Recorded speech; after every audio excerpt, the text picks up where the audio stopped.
Tsunami Studios, Transmission TV presents Friday Night Live, hosted by Kozak, deMars.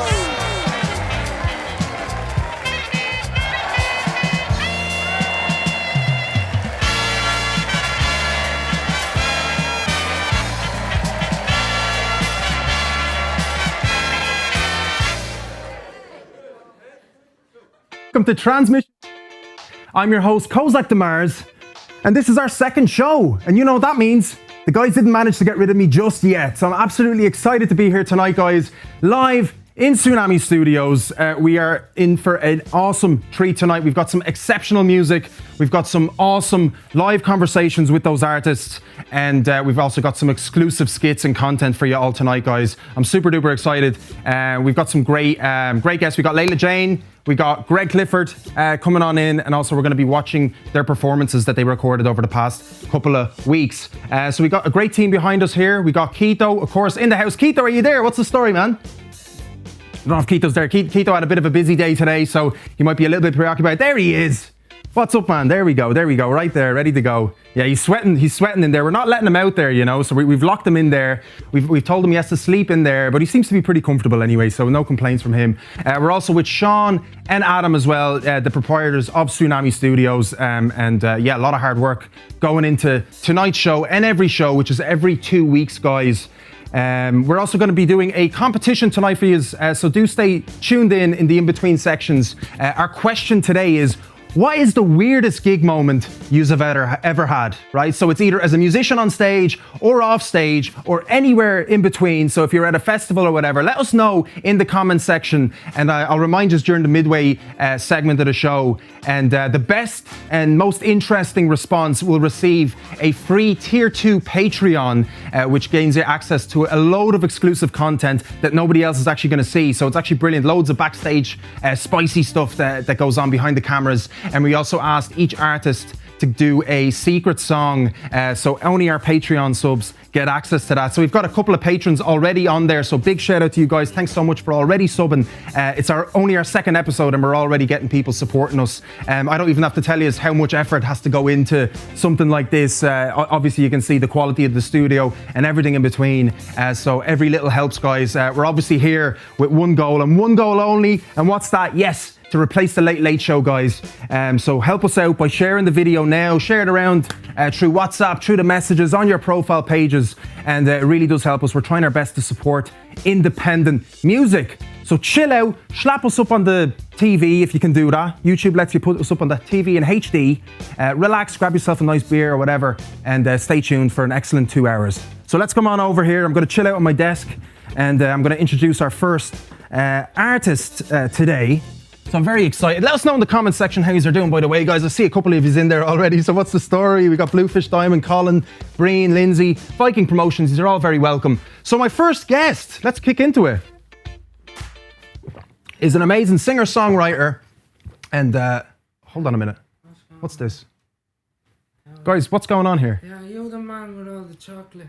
What? The man in there says, come in, he has deMars. No, I'm sorry. You're in the wrong place. You're in the wrong building. Guys, what's happening here? You let him in. Give us the bars, will you? What bars? I'm sorry, I'm not sure what you're talking about, man. What are you doing here? No, you're in the middle of a live set. We're filming. Sorry about this, guys. We're filming a live show here. All right. Yeah. Who let you in? What's going on here? In the door over there. Guys, do something here. Like, come on. No, don't sit down. I need to sit down. Don't sit down. I'm bleeding your leg there. God, guys, we had such a great show here. Here, sorry, no, you can't sit there. We're doing a live music show. Huh? I'm Walker. I don't care what your name is, man. Like, we're trying to do a live show. What's your name? Doesn't matter what my name is. Doesn't matter what my name is. This the Late Late? This is not the Late Late. We're trying to beat the Late Late, but that's not the point, man. Look, you're sitting. You're not supposed to be here, man. You're in the wrong room. And hello, hey, dude, stop it. No, don't be doing that. Get out. No, here, guys, come on. What's going on here?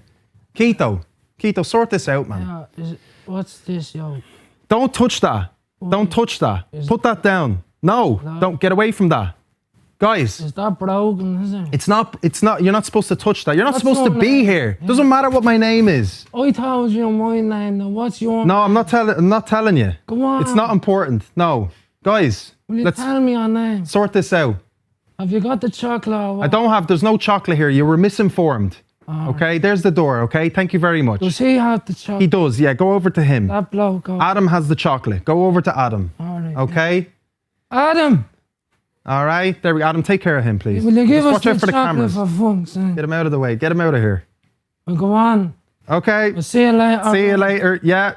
All the Okay. best. Yeah. Nice to meet you. Yeah, do you want to hear the joke? No. Thank You you very sure? much. No, that's great. Tell Listen. you a joke. No, that's fine. That's. Go away. See you later. Thank You you. got 2 euro? No, I don't. I have nothing. I've nothing on me here. No, this is Okay. not the place to be asking those kind of questions, guys. What is going on?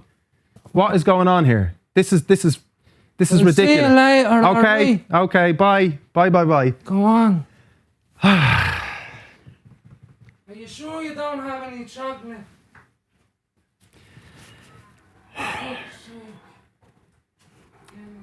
I can't believe, like, who left the bleeding door open, guys? This is ridiculous. This is a fucking studio, professional studio environment here. Listen, I'm really sorry about that, guys. Sorry about that. Was not expecting I'm completely speechless here.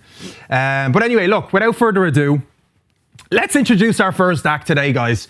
And it's the amazing Greg Clifford. He's a singer-songwriter, guys, session musician, producer, song arranger, and filmmaker. Please welcome him to our couch. We're going to get to know him a little bit better. What's the story, Greg? Welcome.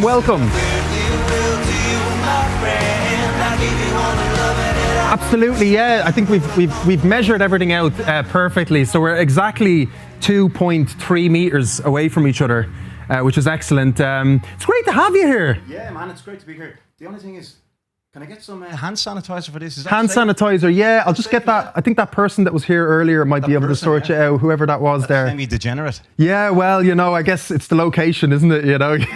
Comes with it, doesn't it? I'll stop right there. No. But look, so good to see you. We've been sharing our sort of thoughts, and I've been learning a lot more about you through a 2D platform called Zoom, right? Most of the time. So it's really nice to see you in the physical form.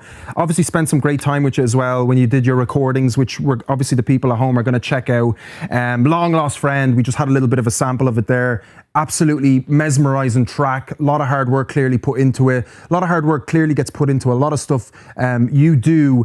Tell us a little bit about what's been kind of going on in your world lately, because I know you're preparing for an album, and tell us a little bit about how you're kind of navigating it all. Yeah, as of right now, I suppose I'm working on storyboarding the next music video. So the next release should be, I'd imagine, maybe the start of June. So that track would be Redemption. So yeah, I just need to get a music video together and build up the, it's always working within limitations and boundaries, and, even working within a 5K radius the last while. But that's the nature of art, isn't it? You got to identify those limitations, but try and push the boundaries also in order to survive, which I guess is kind of part of what even Long Lost Friend is about. Meeting any adversity head on, identifying it, and just trying to better yourself, trying to be authentic, and try to just be defiant in the face of any of that adversity, really. Yeah, and it's quite that time, isn't it, of adversity and restrictions and sort of boundaries. And we kind of spoke about it a little bit in the pre-interview of kind of like, it can be a little bit difficult to stay creative within certain parameters, but parameters can be good too. Have you found yourself behaving differently or sort of approaching music or advertising differently with these parameters that have been set out? Yeah. Well, parameters, like, it's imperative to impose some parameters, because if you don't, you can end up overwhelmed by possibility and maybe not do anything, What do I do? Well, like the last 15 months, it's been a golden opportunity also to chip away at my creative to-do list, to be honest. I'd say it's pretty huge, isn't it, that list, I'd say? Yeah. Knowing you, how many projects you were able to do and how talented you are, it must be a massive list of things. Like, I'm a project whore, that's it. Why I am, I don't know.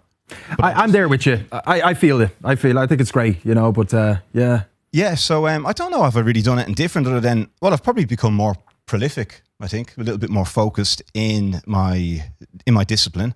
I mean, I did start a vlog type thing called the GC Angle. So that was my lockdown project to try and connect with people on a different level. And seeing as it's all the rage and in vogue, I'm going Patreon. Also. Brilliant. Yeah. And what do you do on that vlog? Is that you talk about songs and stuff? Yeah, they're about 15 minutes each video. And I just discuss the origin of the song, the sources of inspiration, the subject matter, some of the philosophies behind it, referencing sources of inspiration, be that musical ones or philosophy, literature, films, whatever. And and then I weave in a little bit of music theory also. Brilliant. Yeah, of course, we're going to get to the music theory part as well, because we've actually prepared something for you today, which I'm going to let you know in a little bit. I've spoken too much already. But yeah, speaking about, I suppose, like sort of the past work that you've done, you played in a project with Keto, our very own Keto, right? He was the bass player for that project, Elevator. We're not going to go into too much. I think we've touched it before, so I won't put you on the spot. But with Quadlibet, right? So that was your album that was released in 2016, was it, if I'm not mistaken, 2017.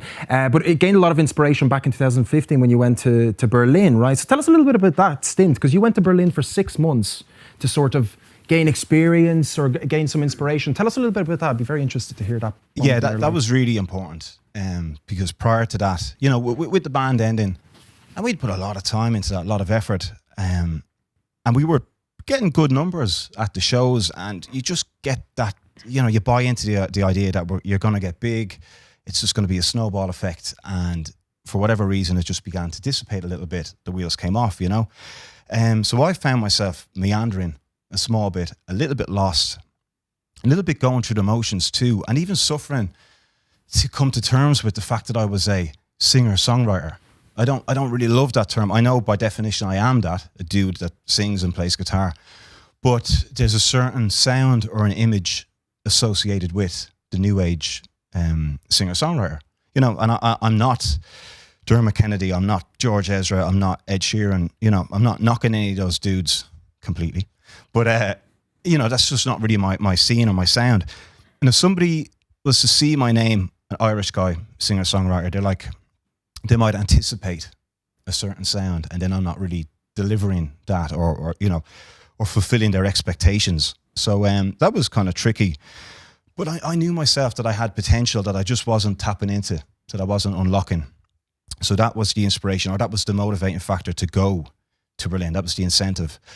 I definitely need a change, and Berlin is so vibrant. I had visited there before, and it really appealed to me. Berlin never sleeps, and it's so accommodating to all sorts of madcap people. You know what I mean? That's my bag. So I went there, and the rent was incredibly cheap. I got a place for 2.5 months. That was something like 450 quid. So that was obviously conducive to not having to find work. And I had my savings anyway, and I was doing a bit of graphic design work. So, it was just a case of focusing and just throwing myself into the deep end, and devoid of distraction. And the songs of Quadlibet were born, they were shaped, and it was a seminal moment in my musical journey. And without a doubt, I progressed as a musician, and it was just a wonderful experience, really. Yeah, it seems like a massive sort of point of transition for you, that moment. And I suppose the band wouldn't have finished too far behind, or you were still, because I remember you doing check-in gigs, I think, as a solo artist, right? So that would have been before that period, I believe, right? It would have been 2014 maybe that we might have met, or 2013. Early 2014. So it's hard to know, isn't it? It's mad, isn't it? Yeah, how time sort of moves on as well. I'm trying to think back as well. Our next guest, Layla Jane, when did I meet her? And it's actually been a few years. We've all been kind of in the scene sort of together, seeing each other now and then and stuff. So it's interesting to see your sort of progression as well as an artist, and your evolution. But it's just interesting how many projects you are capable of doing, and sort of seeing which one you actually land on as well, just going back to the project thing. And I guess it is kind of where you are at mentally, right? What you're ready to sort of approach with. And but some amazing music has come out, and you've collaborated with a lot of great musicians as well, haven't you, over the years? Tell us a little bit about the collaborations, and not collaborate, but I suppose you brought musicians in, as much as you play a lot of different instrumentation in your music too, because you give off that big kind of band sound, right, in your recordings. Yeah, again, that's kind of trying to get away from being the stereotypical singer-songwriter. and also the fact that like I studied music in college, and I want what I create to be a synthesis of all the things that I've studied and all the eclectic source of inspiration that I have. But Quadlibet 2017, that came out. That album had it was pretty much 95% me. So I was playing the drums, bass, keys. I did the majority of the backing vocals. So that was cool. I kind of wanted to prove to myself that I can. But with the next project, which was, well, there was a couple of singles in between, but the next big project was the one I took on in 2019, Lines of Desire. So that's the forthcoming album. And I was, I set my musical checklist, and at the top of it was to collaborate with others or to get different musicians in, because having other musicians unlocks something different. It gets me to ask other questions about the tracks. And it also allowed me to slip into a kind of musical director role. And then that creates its own authentic sound that just unfolds organically then. Yeah, it's interesting. So you played almost a different role in that. Plus you got perhaps a different perspective, right, on the musical. Sort of you got to see the project a little bit more distance, whereas if you're doing all the work, you can sort of get sucked in and almost perhaps not get a different opinion almost on things where, and you seem to have taken to the role very well. It must have been fun. So our first one, for Lines of Desire, we had two songs. I remember I had to ask you earlier and I was like, which one was the first one for the album? So this is the album that's coming out. It's coming out this year, Lines of Desire? Yeah, I think I'm going to get it out by the end of October anyway, because November and December gets a little bit too fairy tale New York. Right, true, very true. People are in the doldrums and the despair of January.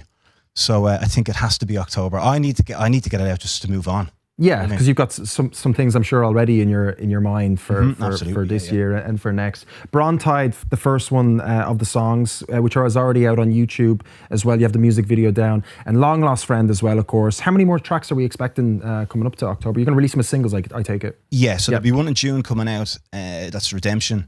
Brilliant. And to coincide with the album coming out, I won't put it out as a single, but I think the opening track, Ambiguity, I've got an idea for a music video.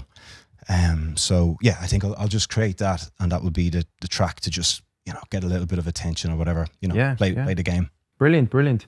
And tell us a little bit about as well, you work with your dad as well, and you do you do filming projects, kind of production, video production stuff. Tell us a little bit about that business, and how are you able to still do stuff through the lockdowns? We did a few things. Like maybe June or July of last year, we filmed for an opera singer mate of mine. We did a few little mini documentary things. When things opened up a little bit, kind of in August, September, October, we could do some work. But the whole working with my dad, it just happened organically, really. He's a fantastic artist. Like he's a true innate artist. He's a graphic designer. He used to do performance art. I've seen a video of him breaking out of concrete. Yeah. Oh, he's a madman. Yeah, he's a certified lunatic, no doubt. Now, I met him at a gig and he seems absolutely normal.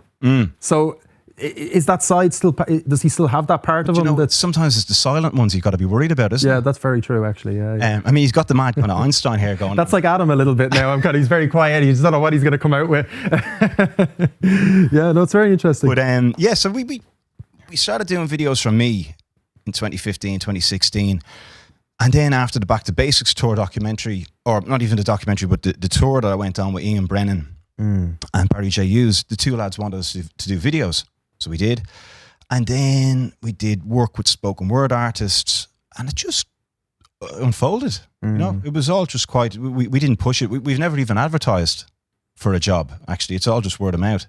Amazing. I mean, cool, it's in the industry that you're in as well, so I guess it ties in with, because obviously under normal circumstance, especially now with the recent release, you would be gigging pretty regularly. As a singer-songwriter, it's great to be gigging in Dublin, isn't it? Because you're on your own in a way, but you're also surrounded by a pretty decent songwriting community. There's a lot of people that are either supportive or not, or however, but there's a lot of frequent singer-songwriter nights, right? There's plenty of platforms to be playing on, and there will be people there, even if they're not coming exclusively for your show. There's an opportunity every night to reach out to new people and get new reactions. Yeah. So how is it? It's obviously different now because you don't get that live sort of return off people when you're playing. So Long Lost Friend, I mean, maybe you played it before. Did you get the chance to play that live in front of an audience? You have. Okay, so that's great. So you got that sort of reciprocation, and how important is that to you then, that sort of reciprocation? Like, does it influence you in any way in your songwriting? Yeah, well, we all want, we all want a pat on the back, you know what I mean? We all want accolades and recognition. And like being a DIY independent artist, you don't, it's irregular. It's kind of sporadic work. It's strange, you know what I mean? It's not like working in a company 9 to 5 and then you move up the ladder, you get your raise, whatever. You got someone to kind of validate you, or at least your efforts are measured in a different way. That doesn't really happen for musicians. So there's times you're kind of staring into the abyss, and the abyss is looking back at you, and you're going, "What is this all about? What am I doing? Am I improving?" I mean, with pragmatic, objective thought, you can measure it up, but to not have the reaction of the audience, that just really intensifies how difficult the last while has been. But I did get to play Long Lost Friend live. In fact, I kind of wrote it during the Back to Basics tour in a weird way. Actually, the whole song was quite strange. I started writing it for a song company. So I started writing it before I knew that I would be the one performing it. Okay. Yeah. And so did you release it? Like, what happened with the song company then? Did that just... Well, I got the brief sent to me, and it was something like home, leaving something behind. It was quite a bit open, you know what I mean? Kind of almost nebulous. But we were given the key, the suggested time signature, and the idea being that maybe 8, 9 or 10 of you get together with a similar subject matter, and you just collaborate, and you get this song together, you pitch it, and hopefully make a load of money. You get the royalties. Now, it never really sat that well with me. I find it quite almost contrived and formulaic, and not knowing who you're writing for. You're not knowing the capacity of the musician or what they're all about. But I said I'd try it, because you never know. It could be opening up a new door. And I think you have to be flexible. You have to be adaptable to survive as a creative sort. So, yeah, I was going off to play a game of Astro, actually. So at about 45 minutes, and I was like, do you know what? I'll just write something really quick. So I was like, long lost brother, long lost sister. No, that sounds awful. Long lost friend. Yeah, I think that makes sense. I'll run with that. Threw a couple of things down, sent it off, rough demo. And then when I went off to play the game of football, I couldn't focus on actually playing, because I kept singing, "You're a long lost friend." Do you know what I mean? Yeah, The hook was stuck in my head. So catchy. So then when I got home, your man had sent me an email back, and he was like, yeah, good start. Keep it edgy. Yeah, fair play. He expressed an interest in me developing it further, but I never wrote back to him. Okay. I'd grown possessive of the track, and it was interesting, because I wrote it. It is. I guess it is quite catchy, and maybe it's catchier than. It's ridiculously catchy, Greg. It's been stuck in my head in the most beautiful way. And sorry to cut you, but you also released a remix version as well, and that was by AX3. Right, released a remix version, which is also fantastic, and you added on a music video to the remix. Is that correct? Yeah. Brilliant. Yeah, that's Ian Flynn, who's the co-producer, engineer. He mixed it. He mastered the whole Long Lost Friend track and Lines of Desire, and he's just started up a new identity, a new act name, AX3. So I just got onto it. I said, look, he expressed an interest in remixing them, and there's another one as well to come out later in the year. But it sounds fantastic. Yeah, it's awesome. I found myself maybe even getting a bit more fond of listening to that one. It's cool to hear him taking the components of what I put in place and reimagining it, and reinterpretations. I think he did a smashing job with it. And you get to enjoy it for a second time, almost like with fresh ears, almost like you say. You listen to one song so many times, obviously it starts to lose on you a little bit. But to have a remix version, you're getting that different angle towards it as well. So it's really great. And the music video is lovely as well, because I know it's difficult to sort of film these days, right? So yeah, well, the video was. I had to put some kind of visual accompaniment to it, and I was like, well, I can't. I didn't really have it in me to go out and try and shape something from scratch. So I just went on to, what did I Google? Public domain films, and so I went through a few, and the one I landed on was Voyage to the Planet of Prehistoric Women.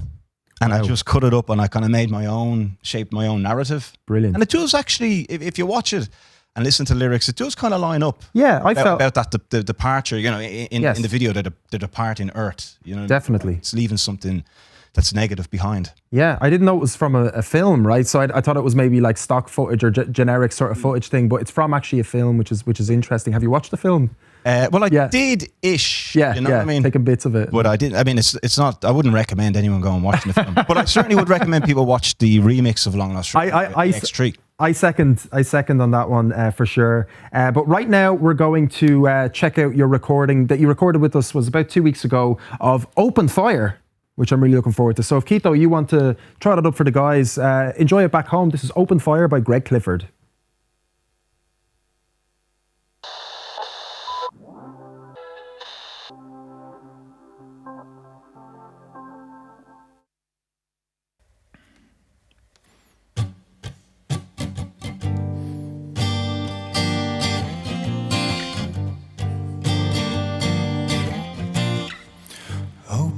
Fire upon my heart, limb from limb, torn apart.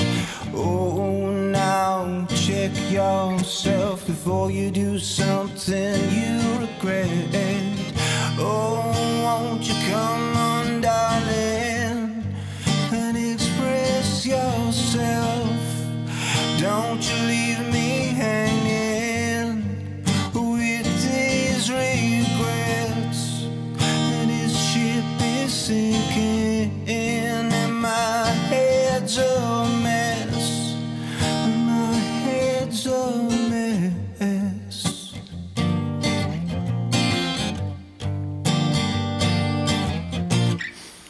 Patterns form, acquiesce.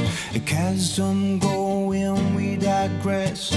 Sweet, sweet serenity, they're constantly eluding me. Won't you come on, darling, and express yourself?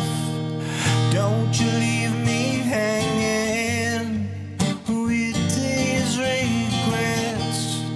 This ship is sinking and my head's a mess. My head's a mess. So won't you come on, darling, and expose yourself? Don't you leave me hanging on when you've been with someone else.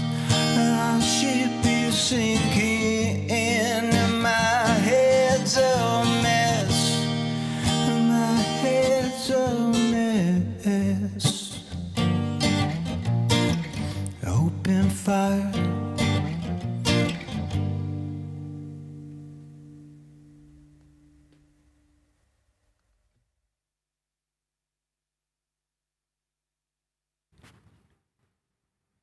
Geez, Greg, how'd you get back here so quick? All right, amazing. That was Open Fire by Greg Clifford. We're going to play two more tracks as well. Long Lost Friend, of course, and Brawn Tide, two tracks from his upcoming album. Damn, the name escaped me. I can't believe it. Lines of Desire. My goodness. Right, here we go. So Greg, guys, by the way, I forgot to mention, do throw in any comments or any questions you might have for Greg. Of course, this is kind of our Q&A section as well. So if you have anything to ask, and thanks so much for staying tuned in. So Greg, tell us a little bit about some other projects. We were speaking a bit about an upcoming book as well that's coming out. Tell us a little bit about that. Yeah, that's a big project, a kind of a behemoth undertaking. I'm writing a book called The Diary Entries of a Somewhat Degenerate about my time gigging in Switzerland. So it's a fusion of fact, fiction, fabrications. So it's set in Switzerland, but it is an amalgamation of different stories and madcap moments and interesting characters that I've met throughout the years. But it's arguably it's the realest thing I've ever done. I mean, it's incredibly revealing, incredibly uncompromising, unadulterated, and it goes into some serious themes like, duality, escapism, nihilism, even maybe possibly being a functioning alcoholic, you know what I mean? Depending on one's frame of reference. But we all had fake names in the band just because we wanted to keep our own reputable titles away from it. It was effectively a parody band. We're called the Lead Farmers. My alter ego was Paudine O'Rafferty. But in ways, I bought into it maybe a little bit too much. And it was kind of like method acting, and I could behave in a certain way that maybe Greg Clifford wouldn't. But that also coincided around the time of Elevator ending too, and the struggles with understanding who Greg Clifford the person was and Greg Clifford the musician, you know. So yeah, it's been an incredible undertaking, and it's so cathartic to write it. And like, I've always wanted to write a book, but I didn't really know how to approach it, how to go about it on any level. It's not a common thing to do, right? yeah. I suppose, yeah. I'm unorthodox that way. But again, I don't know why I have these compulsions. Maybe I'm just desperate to try and prove myself to others, but mainly I think it's to prove to myself. I think so. That I can do these things. I'm getting that vibe off you know? Yeah. It's definitely for yourself, yeah. So yeah. I mean, in a world where sometimes it's hard to get a truly original idea, I have an authentic experience to talk about it. And as I say, it's been cathartic and therapeutic to do it. Yeah. And almost to put these stories to bed in a way. Yeah, it's very interesting because that's another transitional sort of point in your life, isn't it, as well? We were speaking about Berlin, but this was in Switzerland, right? This project. And I mean, it's fantastic to watch over some of the footage as well, which is all online, by the way, ladies and gentlemen. Greg, I'm only messing. But it's great because it's such an amazing energy, you know, you guys instill during those gigs. And there's so many people watching you, of course, as well. So you've pulled a lot of crowds. Tell us a little bit about the sort of genre, because it's kind of like touching on sort of Irish, sort of rambunctious Irish lads, basically, isn't it? Having a session on stage almost, but playing really good music at the same time, right? Like, it was completely rambunctious, as you say. And it was parody. I guess we kind of modelled ourselves a little bit on the Pogues, I guess, but we looked ridiculous on stage. Like, we used to wear XXL tie-dye t-shirts and shorts and wellies and stuff like that. Like, it was a mishmash of lunacy. And look, we all are good musicians. We all met in college. We all have various degrees and masters and all that. But sure, the more points that were consumed, it derailed. The music derailed into often shamanistic drones, you know, and it was gas because we'd spend a lot of time practicing like jigs and reels, and slip jigs, and going into 7-8 time signatures. Sure, we'd play that at a gig, and 4 or 5 songs in, people are demanding whiskey in the jar. So we just give the people what they want, you know what I mean? I felt like a mercenary. I was a musical prostitute at times, to be honest. Yeah, I can imagine. I mean, especially being, you know, Irish, and that label almost gets automatically put on you, and there's an expectation, right? Because internationally, obviously, Irish is kind of fitted into a box, and I suppose we can do that with every culture, right? We box it in, so there's an expectation, obviously, to perform certain songs or in a certain way and stuff. But it's just interesting because Switzerland's such a random place, isn't it? Like for sort of the Irish appreciation, isn't it? You wouldn't think that there's people like into like that kind of style of music, but there obviously is, and perhaps that's everywhere in the world. There's that. Yeah, and I think people love Irish music all around. People buy into the idea, almost the Americanized leprechaunish idea of what Irish is, you know what I mean? Yeah, and like I just kind of played up to it, to be honest. Yeah, Switzerland. Why Switzerland? Because one of the guys in the band, he had moved there. He was actually doing a classical guitar masters, I think. And he's a stunning player. But it's just funny, like how we just, that kind of madness that we embraced. Now, in the book, in fairness, not all the stories are just about them. You know, I am fabricating aspects, and I'm smuggling in stories from when I was in Berlin. There's even stuff that's happened over the last 12 months. But, you know, I'm taking artistic license, and I do have to have a cohesive narrative. You know what I mean? So, yeah, it's not autobiographical. It's set, it's based in truth. You know? Yeah, brilliant. And you mentioned as well, you're hoping to release it with a publishing agent, of course, and I'm sure that's all new for you on the book sphere, of course. You're used to releasing stuff independently. Okay, so look, we could chat for ages, couldn't we? My goodness. Right, so obviously, you know, you've got a lot of years of music, and you've studied for many years as well. You've studied music. So it's time to put that to a test, guys. We're going to test out Greg Clifford's and mine by default, because I'm not going to put Greg on the spot like this. I'm going to have to, you know, put myself in the sea of potential embarrassment, but I'm going to do it for you guys at home, and of course to make Greg feel super comfortable. He's definitely going to be the bigger man in this with regard to, you know, knowing his stuff. So let's bring it. Are we ready for this, Keito?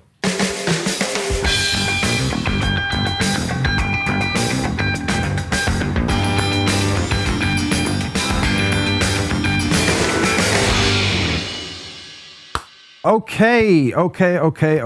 So this is the quiz with Greg Clifford. I am not looking forward to this. I'm looking forward to Greg seeming like a really well-educated musician here. I'm not looking forward to myself seeming like a more unlearned character in the musical industry. But sure, this is what I do for entertainment for you guys at home. And Greg, are you ready for this? I am. You haven't seen the questions now, have you? I haven't actually. You're not trying to diddle me. Dude, I wouldn't do that to you, man. No way. I promise you, I actually haven't seen the questions. So Keito, are you there? Are you gonna announce? Are we just gonna put them up on screen, or are you just gonna tell us the questions? How do you want to do this? We got music quiz popping up there. Yeah, cool. So guys, you at home as well, if you want to put in the answers. Yeah, okay, we do it one by one. And I have the comments section away. I'm not looking at the comments. So if you guys in the comments want to answer these questions as well, I know Lindsay's there. She's just finished, handed in her PhD dissertation there a couple of weeks ago. So I'm sure she's going to have some fun with this one, Lindsay. And anybody else, do take part. Yeah, let's go. So Greg first, I guess, is it? You can read that, Greg, can't you? Yeah, we'll see what the questions. Oh, yeah. They're going to pop up, hopefully. All right. All right, so what is another name for pitch standard? Pitch standard? Greg has to answer this one, right? Okay. Pitch standard? Jeez. I don't know. I suppose... Oh, God, I don't know. Actually, is it just the note A that an orchestra would tune up to? Ooh, does that mean he got it right? No way. Well done. All right, cool. So this is me. How many notes are in a diatonic scale? That's easy. That's easy. There's clearly 12. 7. Ah. Ooh, that's kind of controversial. Is it? I mean, you got it wrong anyway. But you could potentially say it's 8. Anyway, I was gonna say A. Anyway, what is this symbol? That is the bass clef. That's an easy one. Come on, I should have gotten that All right. one. Feck's sake, Greg. That's not fair. Hey, what's this symbol called? That is the accent symbol. What? Oh, you got done in. It's a crescendo. Oh, that is what? tough. I'd give you that. Thank you. Thank you. Keito, you're a bit harsh on the answers there now. What is the smallest note value that cannot be beamed together? Jesus. That's a weird one. That is a mad one. Do you know what? I'm just going to say the hemi, demi, semi-quaver. The 1/64th. Nah. I'm going to go with that answer anyway. Unlucky. Quarter note crotchet. Okay, that's... Oh, yeah. Fucking good. You've done well there. Ah. Okay, so what is the ascending order of notes in the ledger lines of a treble stave? What is the ascending order of notes on the ledger lines? The ledger lines. Now, I believe that the ledger lines are the spaces, if I'm not mistaken, like a ledger. So, what is the ascending order? Geez, I couldn't tell you what order. I always struggled with this one. I had to use like a thing. So I'll just say E, D, E, F, G. What? Oh my God. Yeah, I forgot. I knew it started with E though. Every good boy deserves fruit. Forgot that. What is the instrument playing? All right, so what's the instrument? This is so embarrassing.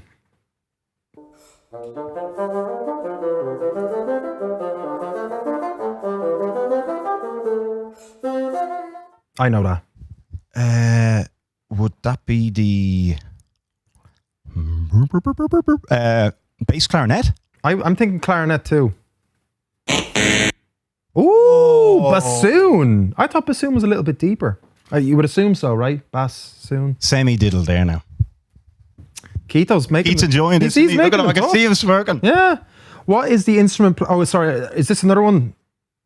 Okay, so this is another one for me then. Okay. Like my dad plays in the orchestra. Like he's gonna... I hope he's not watching this. This is embarrassing.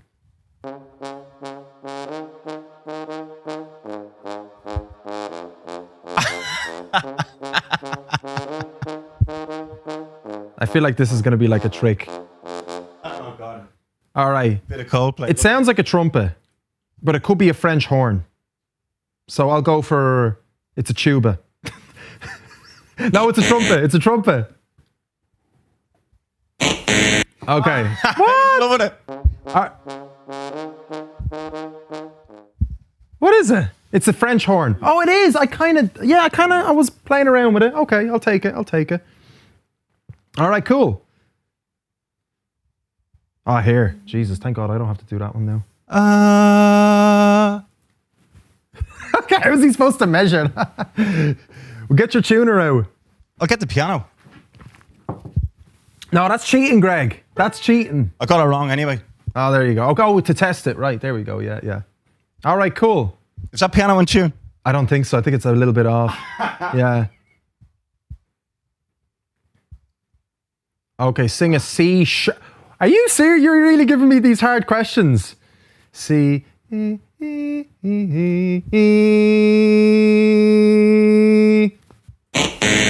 do you even know?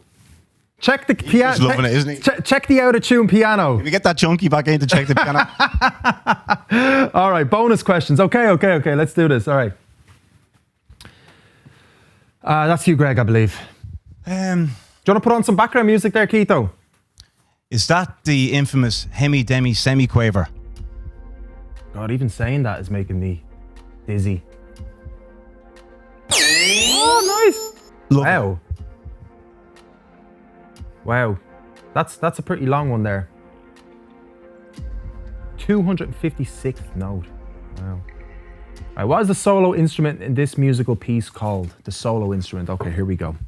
I should be able to get these ones. Like, I've been to concerts. Like, I'm not an idiot. You go to gigs, yeah? I do, but I've gone Do to you remember like. what a gig is? Yeah, I mean, it's been a while, but like, yeah.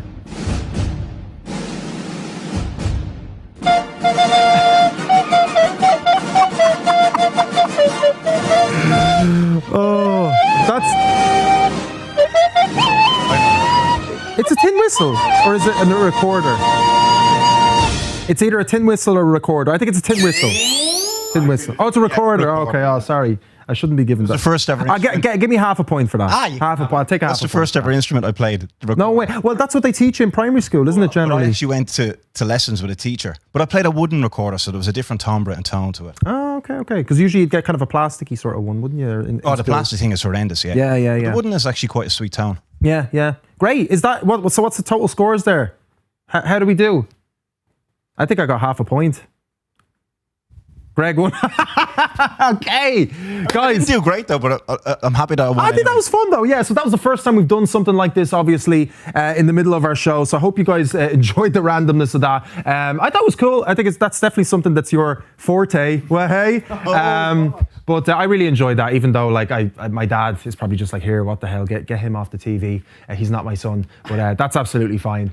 So listen, I guess we'll finish up. Is there anything you want to close off with, Greg? Actually, anything you want to just tell us that's perhaps coming out, or anything you want to just promote about yourself before we get into your two upcoming songs? There's not much. I mean, just check us out on Instagram, Greg Clifford Music, and I'm on Spotify, and just give us an like. That's all I need from you. Okay, give them more than a like, guys. Give them a share, give them a play, recommend them to your friends as well, because it's really important, to be helping out independent artists, especially during these times. And Greg is a fantastic artist, I have to say. So his details are in the description there. So go follow his Facebook page as well, and check out all of his other Instagrams as well, of course. And put his tune, Long Lost Friend, put that into your Spotify playlist, guys. It's an absolute cracker, trust me. You're going to listen to it right now, Long Lost Friend, and then after that, we're going to be listening to Brontide. Enjoy.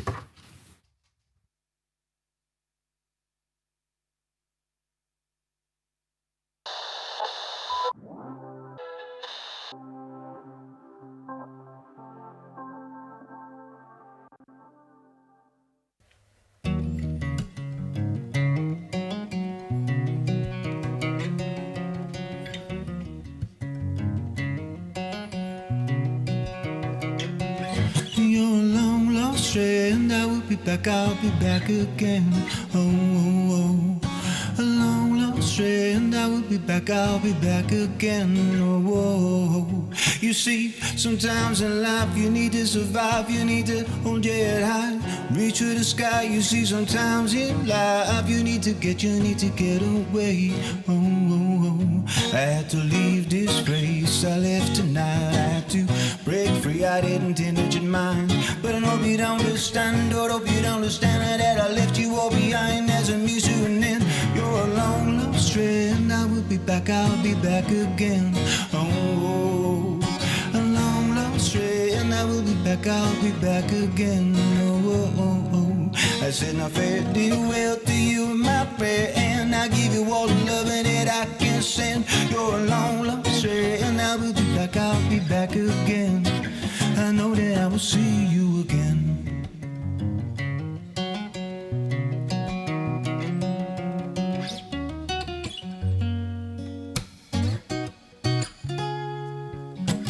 Someday I'll try to reunite all the pieces that I lost, all the pieces that I may find.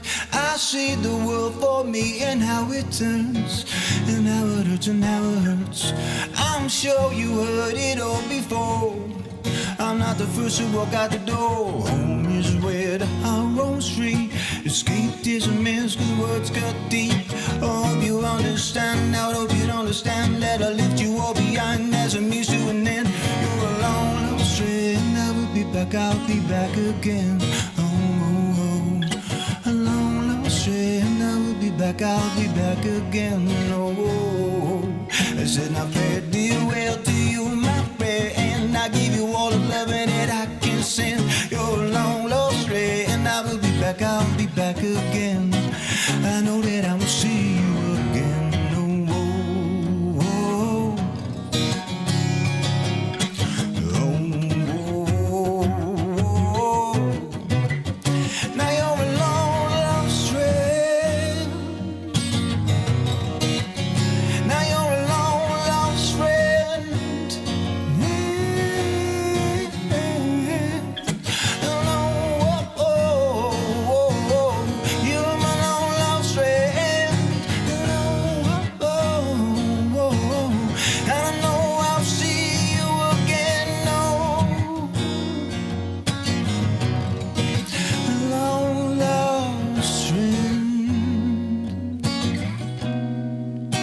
And I know that I will see you again.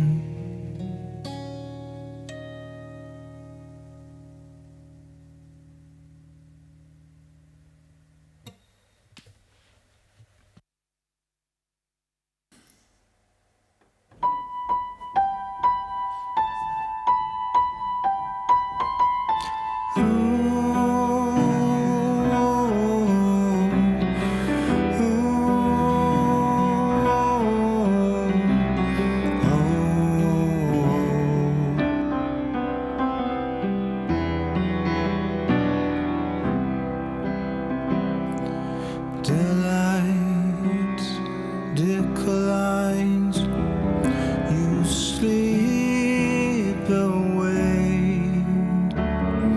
I call your name, but you don't recognize me.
Says enough is enough,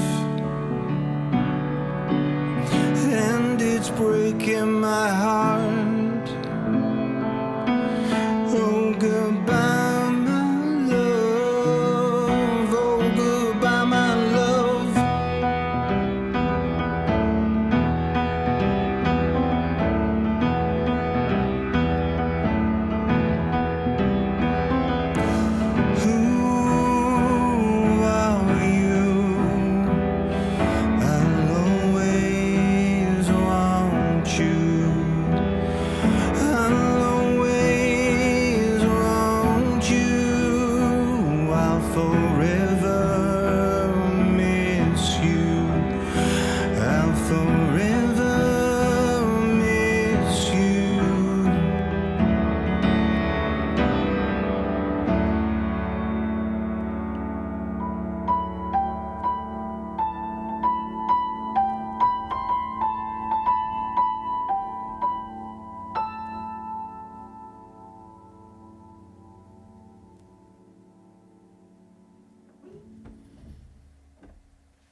Actually, Killian, would you look after the bar for a second? I just have to go down and change a couple of kegs. Yeah, no bother, yeah.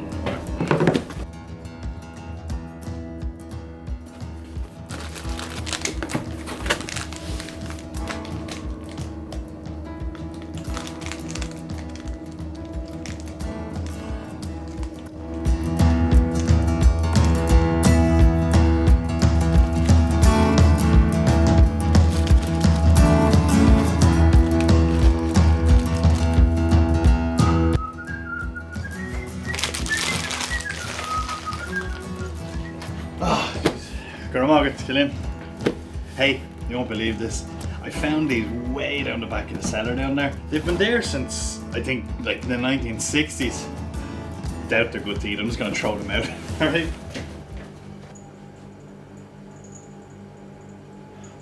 For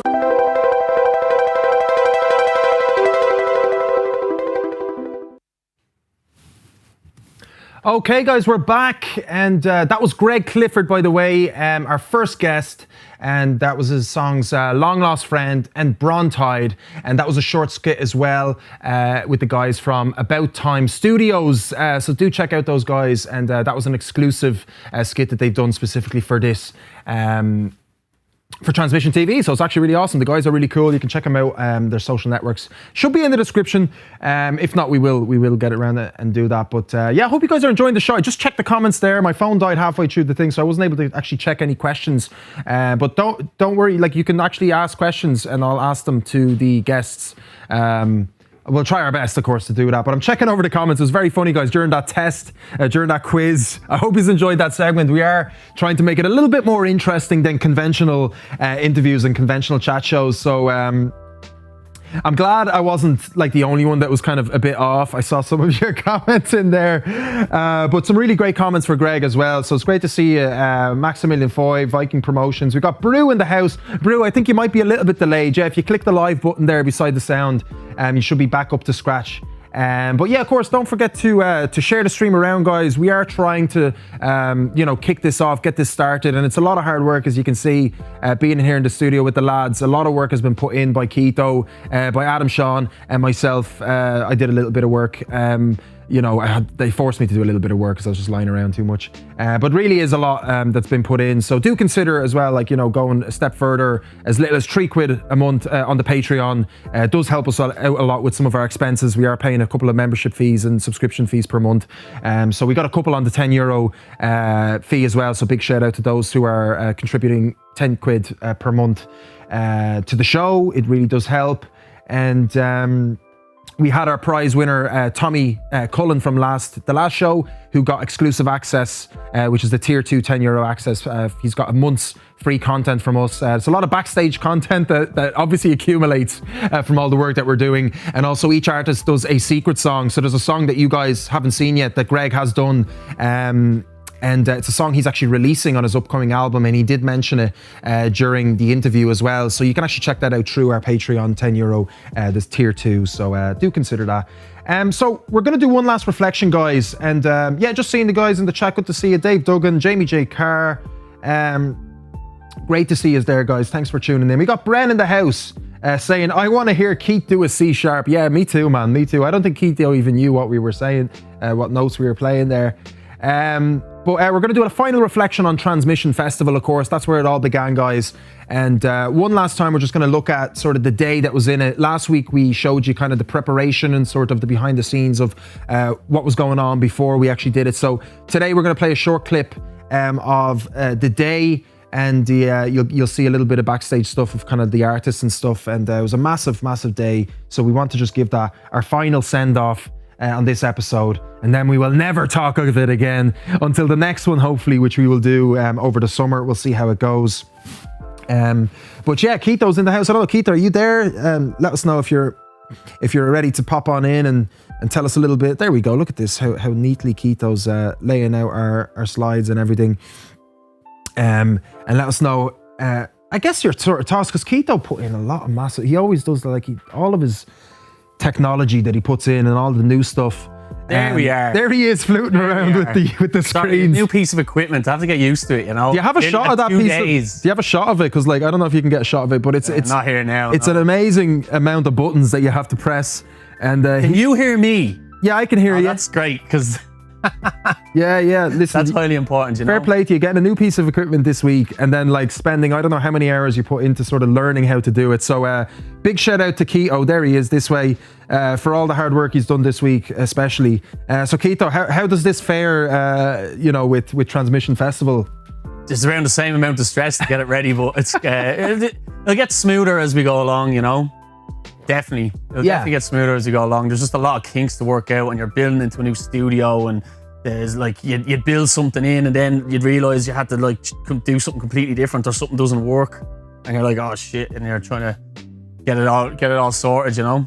Try to stay calm, and then obviously you have to look out for other people around you as well, because we've all got tasks as well that we have to fulfill throughout the day. So, but you are ultimately the one that knows sort of like what to do with the gear and how it needs to be presented. And well, I'm used to show stuff, you know, but like taking this on is definitely a good bit of experience to kind of take on even more, you know, because even now it's like, oh, I need to do a new software to try and be the all-seeing guide, your little slave here in the AOL control. We don't let you out. We just give you enough water to keep you going, and a couple of crumbs. You gave me that much water. Gave you that much water, which is plenty. That's plenty, man. You don't need any more than that. But yeah, no, massive shout to yourself for all of the work, man. I mean, obviously you coming from live gig stuff, like this is obviously still live, but it's all in a controlled sort of well, I'll tell you, we'll get into transmission real quick because we don't have a lot of time this week, you know. So the thing is, we decided to do a last minute, or a last time just talking about last year's festival, just to kind of give a dig out to everyone who participated. There was like so many volunteers. I can't even remember now. We did the competition last week, and that was only sound techs. We didn't even include like Rebecca Cappuccini, obviously. And, that was only techs. Yeah, it wasn't even including Dario's Barrio, all the stuff. We will be probably putting up the full video on our channel, I'd say sometime.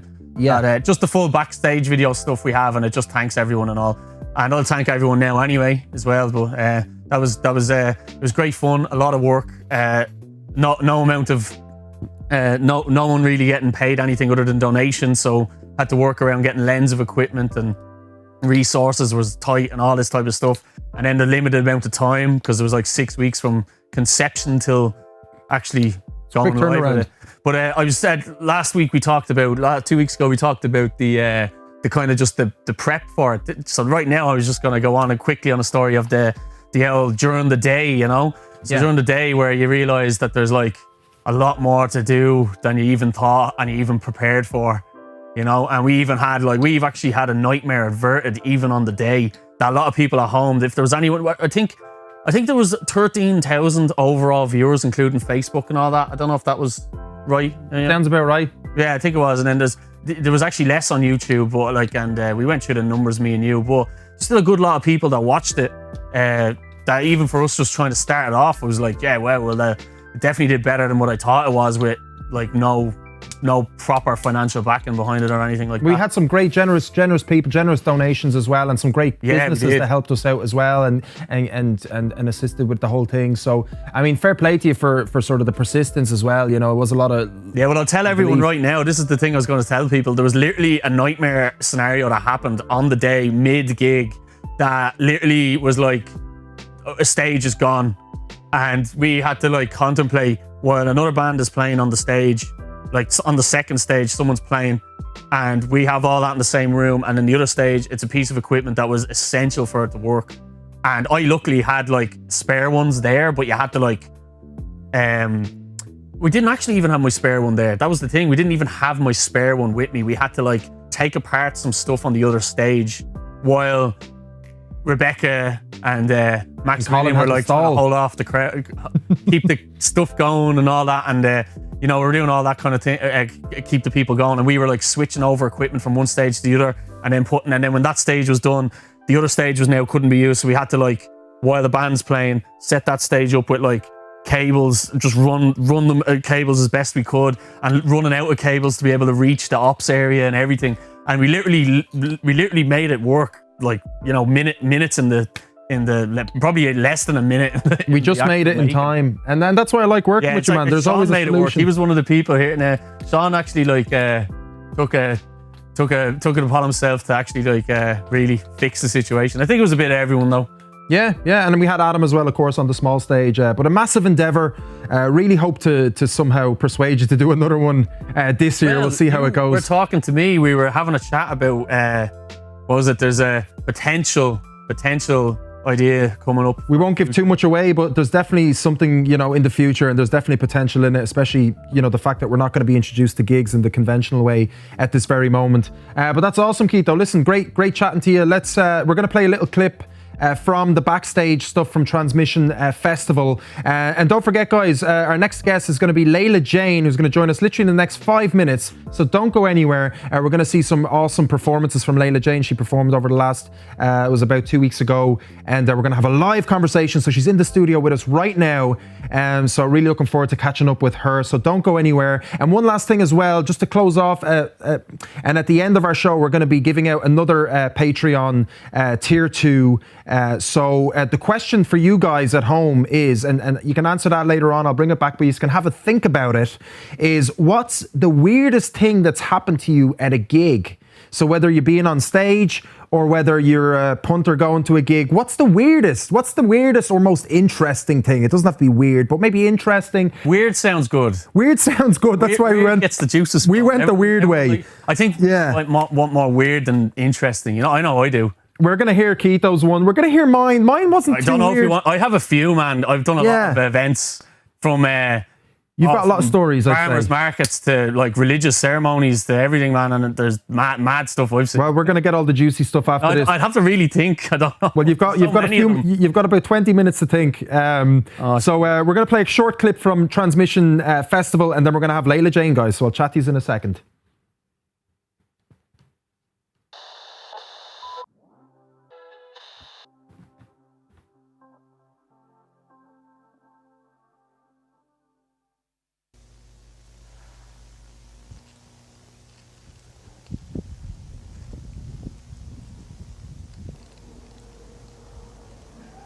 But we are probably going to kick this all off now with the wonderful Dovely, who is coming to you virtuously through our screens. This time you get to love her through a screen instead. Introduction.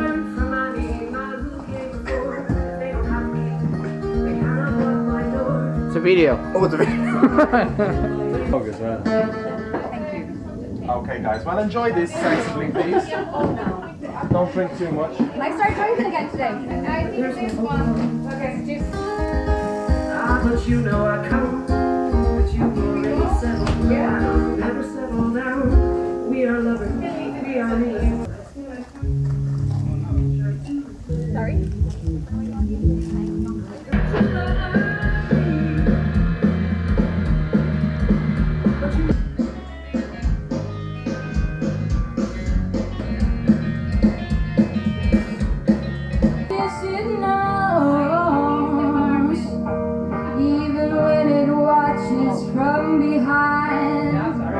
Crack in the door. He's playing with the dog. Oh, it's a video? Yeah, oh, sure. Wow. What's up? How's it going? This is my dog. You like my dog?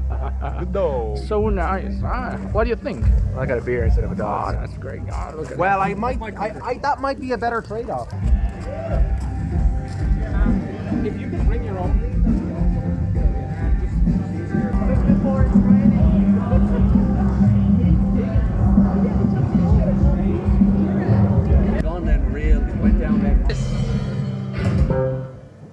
Really good.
Everybody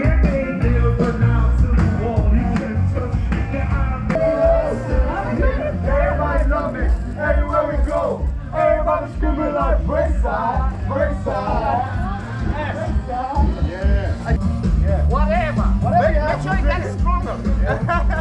Are you ready? I'm ready. Are you ready? I'm ready. Are you ready? I'm ready. One for me and one for you. Slow shot. I'm just hanging with my friends. Slow shot. Expecting change, you will not change themselves. It won't get better just cause you shout, but it might change something if you spell it out, cause there's a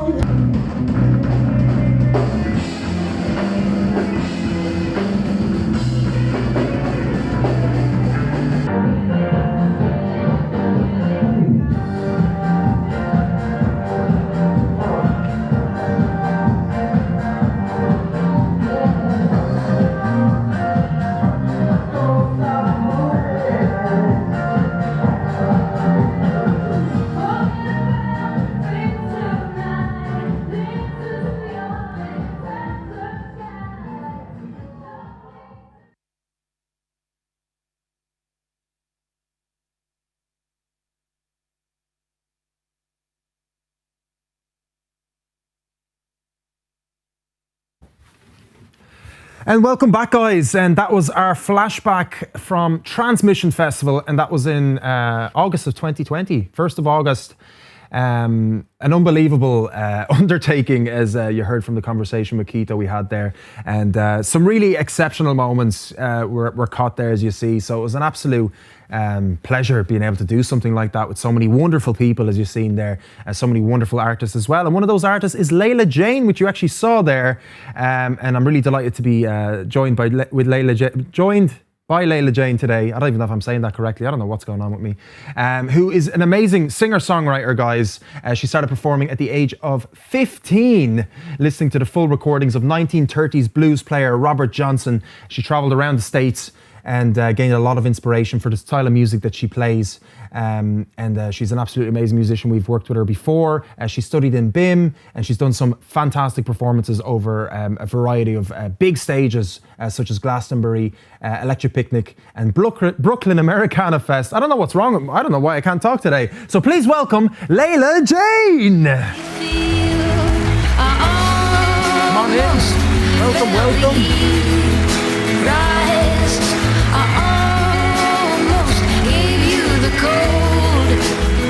Oh my goodness. I can't believe we made it. Here. How are you keeping? Take your microphone. How are you doing? Good.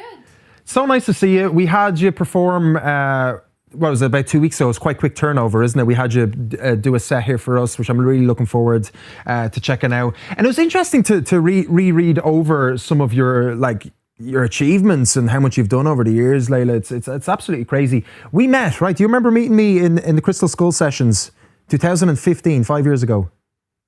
Yeah, but I mostly remember you from the Transmission Festival because I couldn't really remember you from. Because when I met you at Crystal Skulls, you were with a full band, right? Yeah, I would have been. That was like my early days at BIM, so I had like band members and we did a lot. And how is it now? How long are you playing solo without the band members? I'd say, well, I kind of like finished college in 2019, and that's when I went solo. I'd say the whole 4 years of college, I always had a band that I had behind me.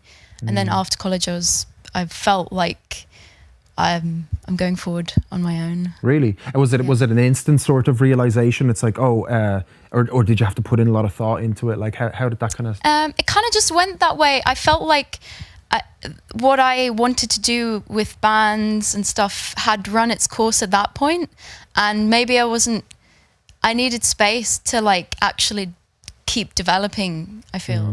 So now I'm focusing on the recording side and getting, working more with producers and getting the sound, so getting the perfect recording, and then later on I'll be able to get a band that I can be like, okay, there's the recording, play that. And how about then the live stuff? Would you see kind of having a fixed band for the recording, or you just have session musicians? How do you sort of envision that? I know live performance seems so far away, but like what do you think? Yeah, like so many people. As I'm recording, like I even had, I was working with a producer, Sam Stevenson, yesterday, and we did a remote recording session. That was really fun. But like people keep saying, oh yeah, when you do this live, that'll be so good. And then I'm thinking, okay, yeah, when? It's like, oh yeah, that thing. So I haven't thought about it yet, but like, it's like, obviously I'll have to get in band members to play. But at the moment I'm just working like a lot of the producers I'm working with can play a lot. So we just have to get in like a drummer and then I can direct the music. What they play. And the producer would they organize the kind of instrumentation part for you then in that case, or do you have to seek sort of the musicians? And well, for a good few tracks, I mean, at the moment I'm talking in the context, I'm trying to aim to make an album at the moment. Brilliant. So that's what I've been working on, and I've done a couple of tracks already with this is exclusive. Exclusive information. I love it. I knew you were going to say that. I had a feeling. I was like, is Layla about to give us something exclusive? Okay, brilliant. Let's do it. Let's have at it. Yeah, so I'll spill the beans. So in December, I went to Limerick to work on a couple of tracks with Michael Keating from the Bleeding Heart Pigeons. He has a studio at his parents' farm, and it's just a little shed. And so me, him and his drummer worked for a couple of days on a couple of tracks. Brilliant. And so basically what I did for that was I had made my demo where I had arranged it all myself. So it was almost like having a blueprint that I gave to him, and then we just re-recorded it all. Brilliant. Wow. So it does feel very empowering as the artist to be like, it's totally my vision and I'm just taking it to get recorded. And at the moment, that seems really cool. Amazing. So do you have a date set sort of for the album? Are we... No date for the album. No, we're not getting that exclusive yet. But, that's too much to ask, maybe, is it? But I do have a single release coming up. Brilliant. Yeah. Brilliant. And that's going to sort of maybe pave the way for the later recordings, because I need time to work on those. But the recording I'm going to release was recorded, it was like the last recording I did at BIM. So it was done at BIM Studios. And I really liked the recording, and it was done with the last band I had at BIM as well. Excellent. And I've got a music video for it. And the release date of that is the 11th of June. 11th of June. Have you announced anything yet on social media? No. Mark your calendars, ladies and gentlemen. That's fantastic. And what's the name? Do we have the name for the song? Look Away From Our Creation. Look Away From Our Creation. Fantastic. So it's a new recording of the song. The song is on an old EP that I released. Okay. But this recording, I feel, embodies the song better, and it's going to be with a music video as well. Fantastic. Yeah. I'm looking forward to it. Have you already kind of imagined the music video? Has it been begun? That process? Today actually I actually saw the first draft of the music video. Brilliant. Yeah. How do you feel about it? Do you like where it's going? Yeah. In that direction? It's a bit gruesome. Really? Yeah. That doesn't seem like you at all. That's interesting. All right. Yeah. Okay. That's a marketing leading point, isn't it? Like, I mean, I'm definitely interested now to see that. If you say gruesome, Layla Jane says the video's a bit gruesome. You're like, wait a minute, that's not Layla Jane. That's not the Layla Jane I know, you know? But that's great. That's fantastic. Yeah, great to hear. Because you haven't, like, checking your Spotify, the last release I think you had under your banner is like 2019, right? So it's been it seems like a few years now, although last year didn't really count, right? You probably would have released something last year had the pandemic not, the Panasonic not happened, right? We won't say the other word. But it's great. It must be nice to sort of have something now to look forward to, right? As in you have something locked in the future. Yeah, yeah, definitely. And it's been it's frustrating when you have so many ideas and you don't feel like anything is happening, but now gradually I'm seeing, okay, yeah, I'm making the steps towards being able to do stuff. Fantastic. And I want to build up the content as well, so Yeah. that, you know, I'll have stuff. So you're still on the map as well for people, because you have a lot of people obviously that follow you and love you and love your music, right? So it's Yeah. like, how do you consistently keep releasing stuff? And of course you're going to be releasing this album first, single by single, correct?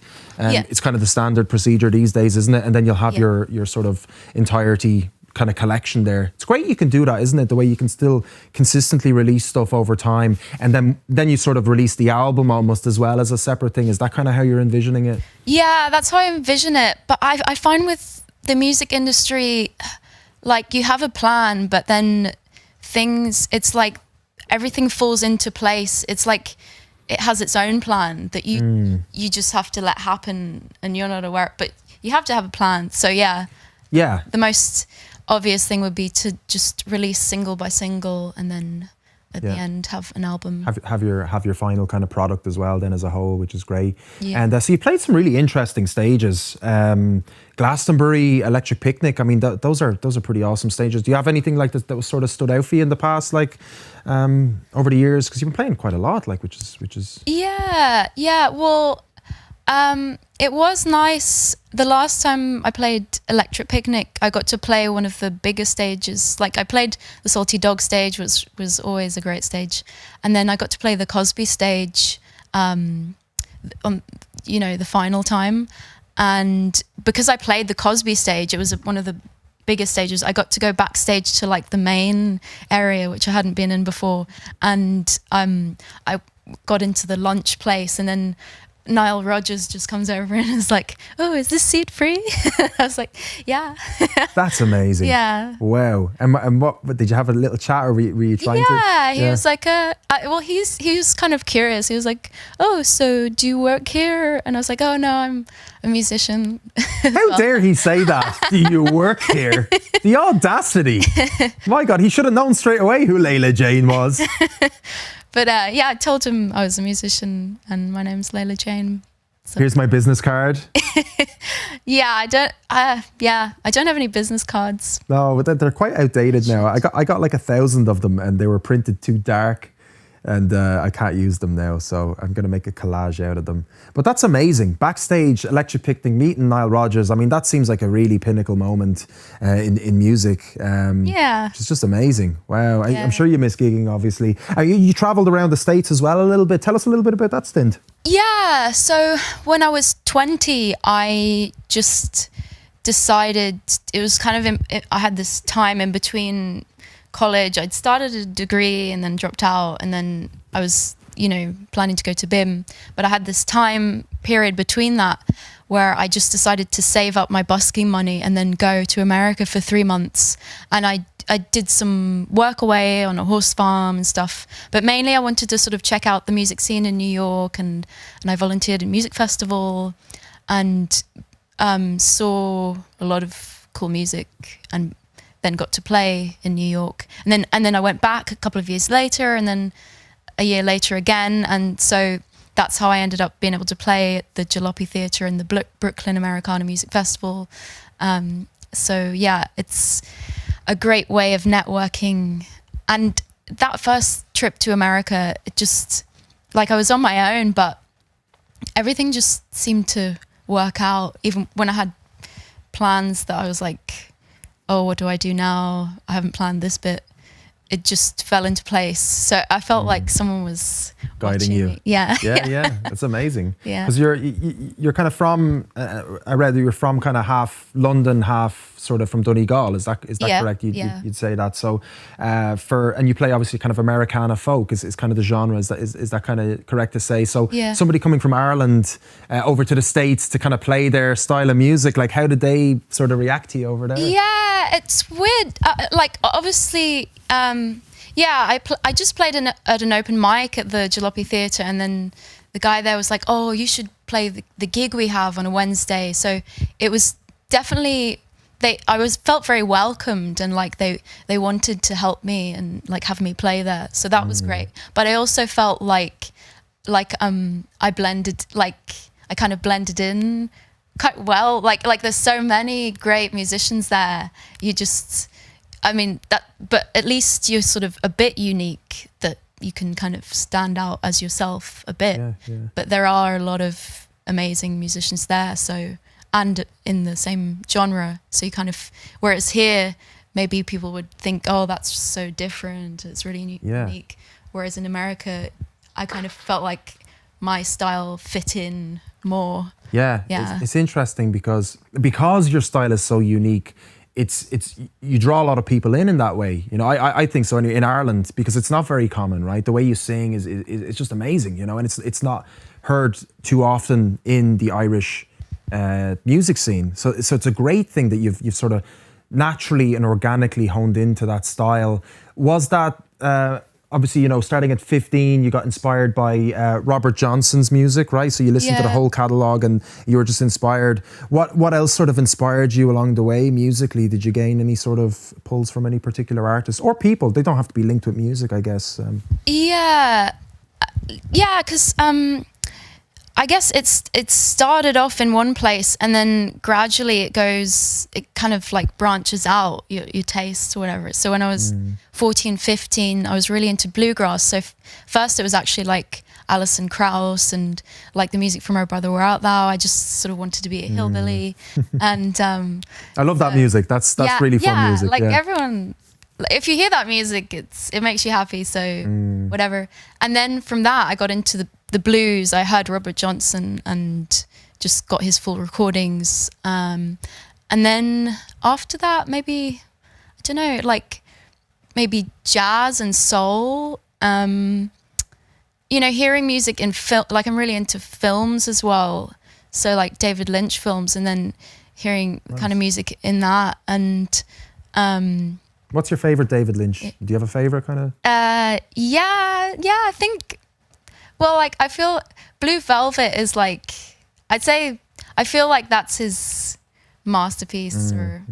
But I do appreciate all his films, but I think that one really, I don't know, it stands out for you. One of those, yeah. Would you write for a film? Would you ever be interested in sort of, I know Greg mentioned sort of, he got into, you know, writing specifically for a film or writing specifically for somebody, isn't it? Would you ever get into that kind of realm of things?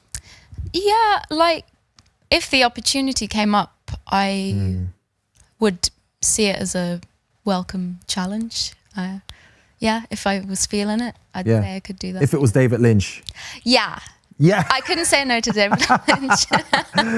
Amazing. Well, he's an absolute genius, right? And I love watching his videos as well on sort of just speaking about film. And for some reason, he's been coming up in my YouTube sort of suggested watch list. And I've been sort of trying to understand, I guess, a bit of his philosophy as well in general, and how he ties it in with film. It's a fascinating man, you know what I mean? That very much is set on sort of what he believes in, you know what I mean? Which is interesting too. But interesting, I didn't know that about you. And then only a couple of days ago, I was watching his. I don't know how it happened, but yeah, interesting. So you're also very good at doing accents. I've seen your Instagram. You know, you've been doing stuff like, I think it was the Birmingham accent and different types of accents, right? Yeah. So I think today we're going to do, since we put Greg on the spot with the quiz, I mean, it's only fair to kind of put you on the spot as well. And don't worry, I'm going to be... I hope you are. I'm going to do it. Yeah. Will I do it as well? Yeah, you better. If I have to do it, then you... Goodness. Okay, guys, so you guys at home can participate as well. If you want to throw in some suggested accents for either myself or Layla to do, please do throw them in. And Keito, you're going to launch us into the next segment. Hopefully. Oh, there we go.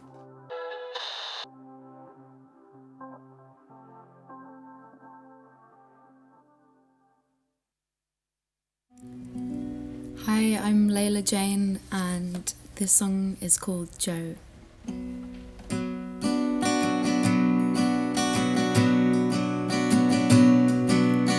This is all I need. I can put one foot in front of the other. My chest is heavy.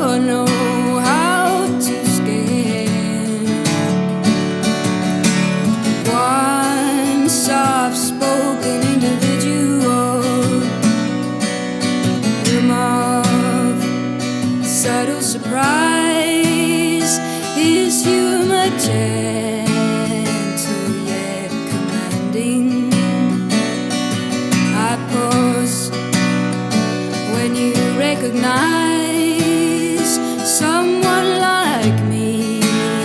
I've been in hiding. Joe, hand me the light, hand me the light. You sure know how to scare. One soft-spoken individual. The drum beat beckoned our bodies from side to side. The singer understands what's going on inside. I want to forget as the red light cools the band. The smoke I used to breathe is tugging at my hand, while the dim light tells us to be quiet. Joe, hand me the light, hand me the light. You sure know how to scare. One soft-spoken individual. I know it's not a crime, it's not a crime, but I cover myself in blue to strip away the old attitude. Beauty don't come easily. You ran out of words, so left swiftly. Beauty don't come without a fee. You ran out of beer, so left swiftly.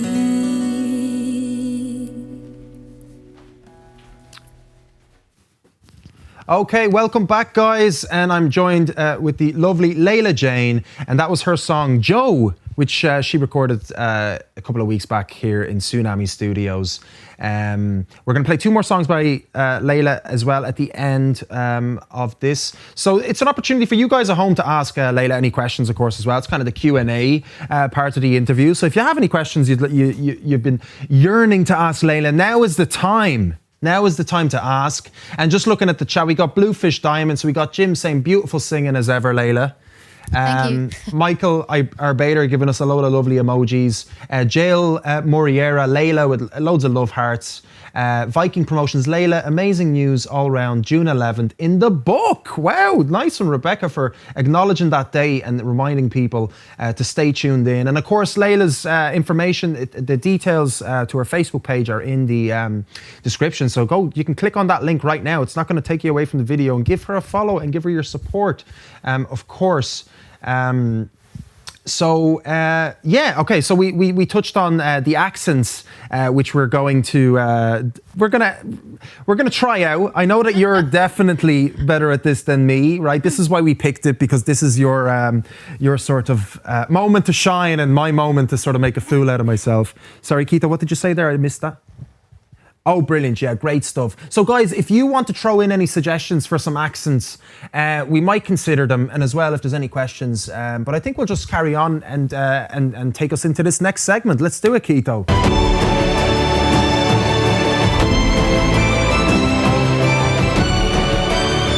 Like, there you go.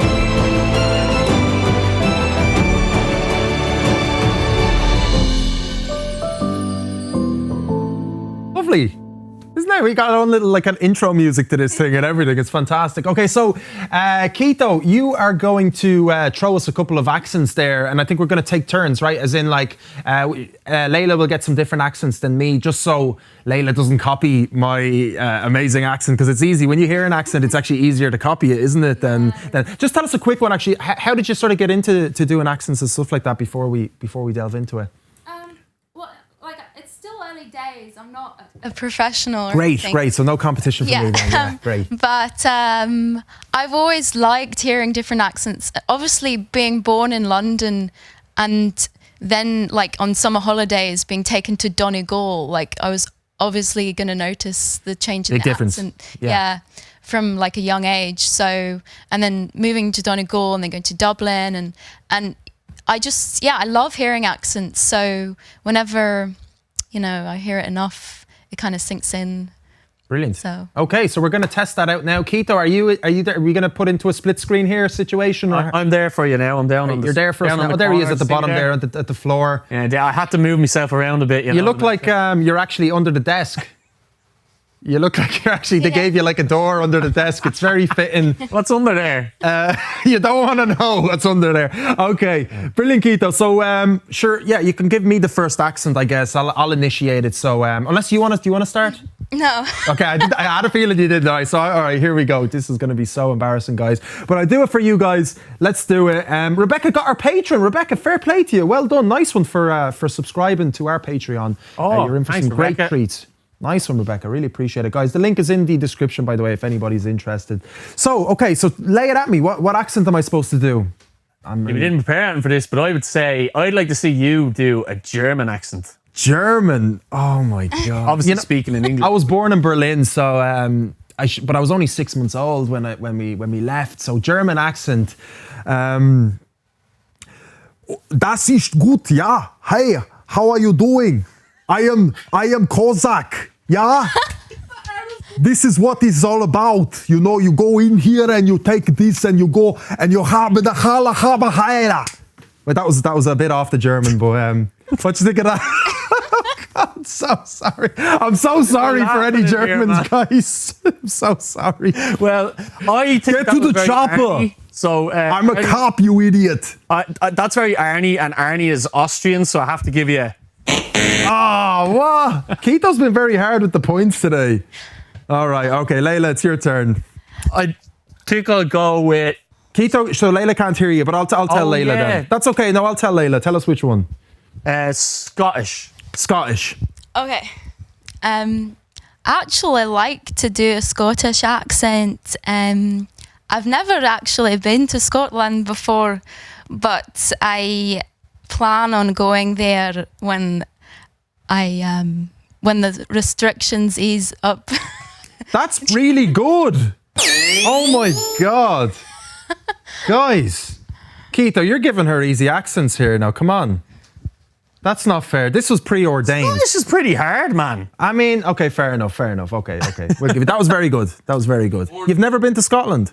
I've driven through it. I've never actually visited somewhere in Scotland. Maybe as a child, but yeah. Okay, give me an easy one, Keto. Come on, German. Like that was ridiculously hard. Is this for you now? Yeah, it's for me now, isn't it? Are we going back? Let us know in the comments as well. We got someone commenting as well for Layla. I don't know, but she is a pro, Jamie. She is a pro. You're right.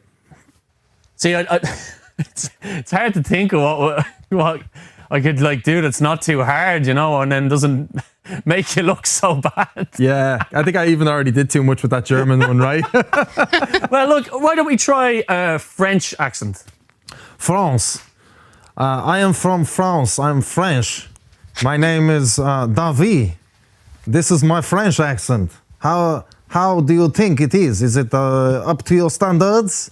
Let us get the baguette and have some fun, huh? You know what I mean?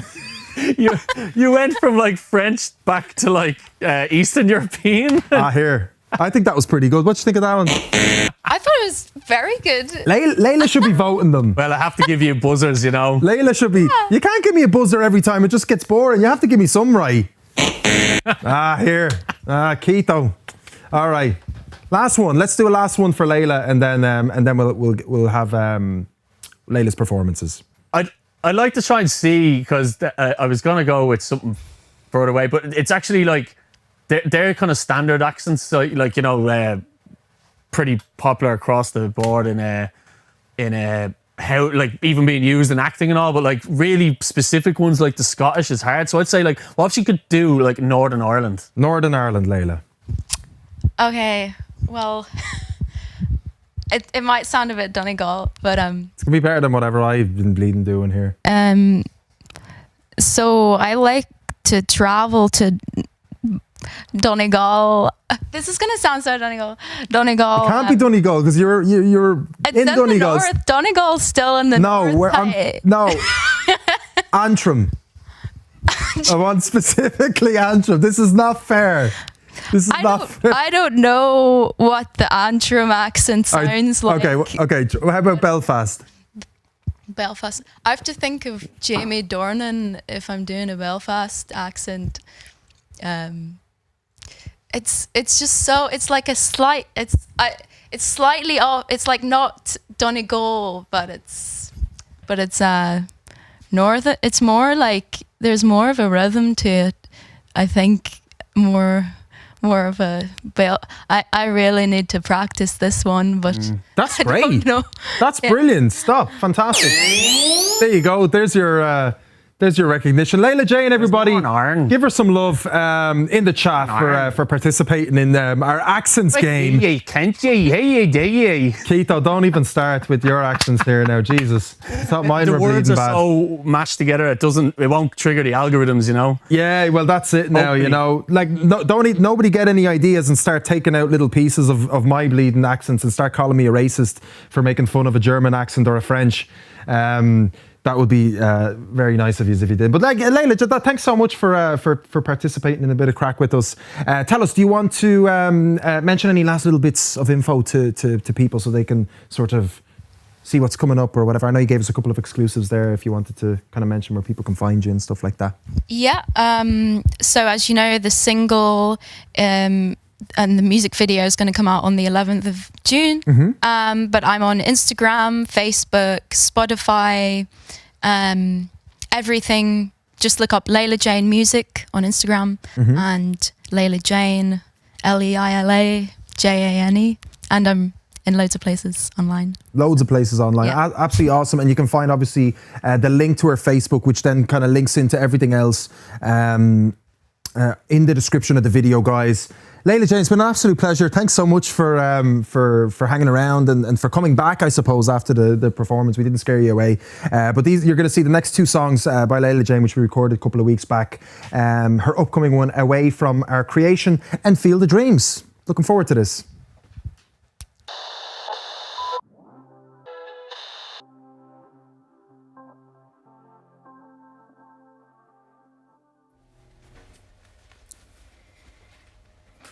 The next song I'm going to do is called Look Away From Our Creation, and this is a song which I'm hoping to, I will be releasing very soon.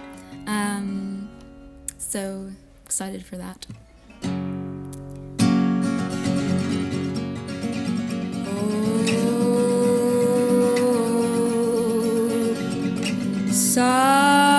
Something doesn't feel right.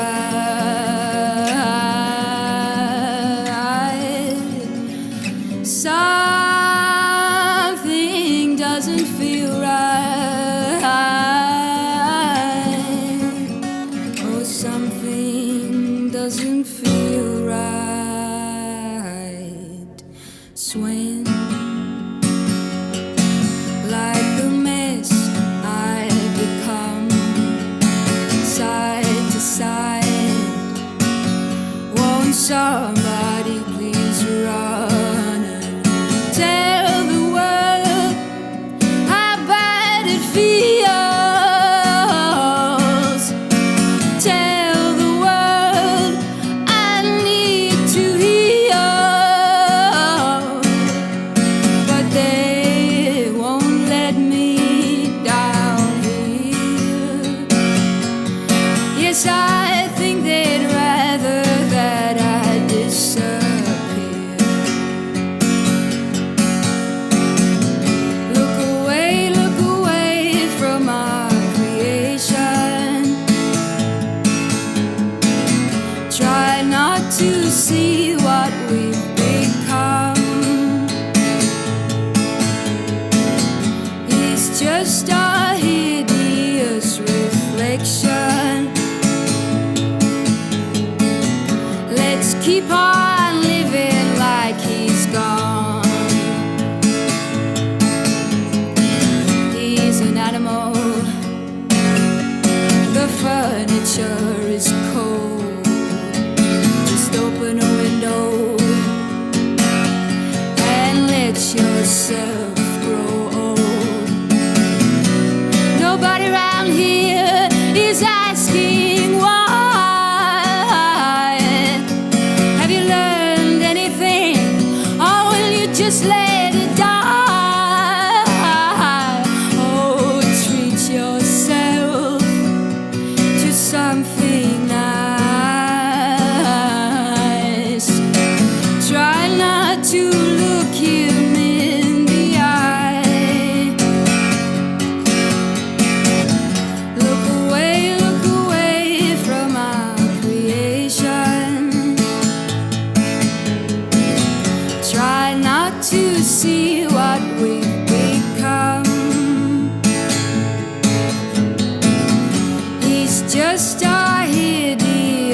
keep on living like he's gone. We working hard to pay the bills, and that's what makes us good. The burden of the love we lost will have to be forgot.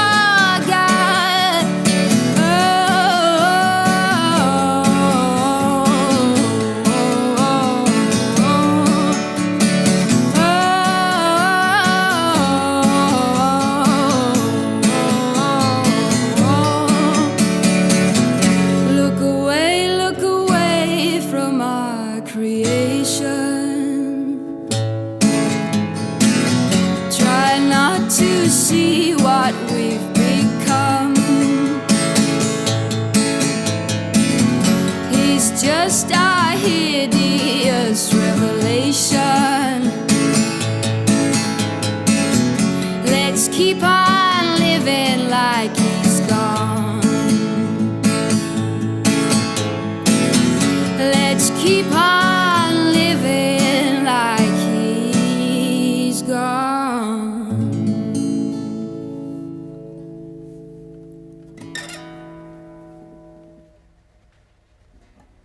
Cool. So, this next one is called Dance With Me.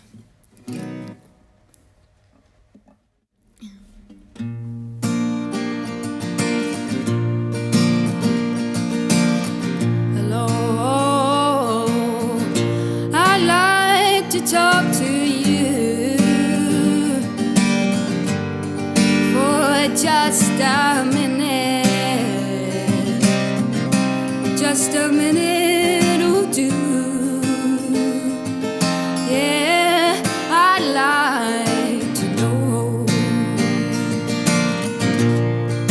what's on your mind.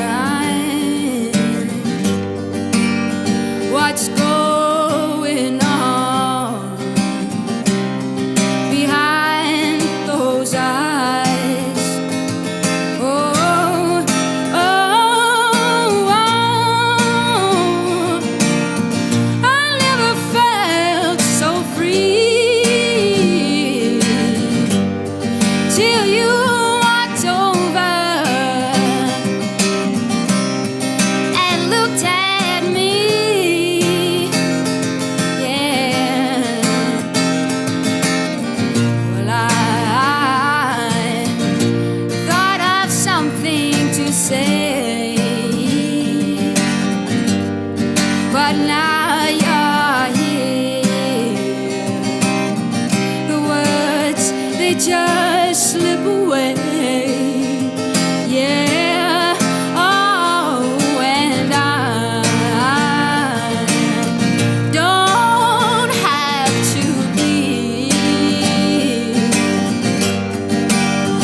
anyone else. Oh no, when you're with me. Oh, oh, oh. I never felt so free till you walked over and looked at me. Yeah. Oh, won't you dance with me? Even if we can't agree. Yeah.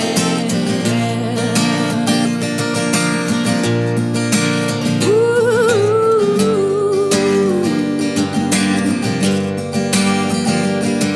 oh, yeah. Ooh, oh, yeah.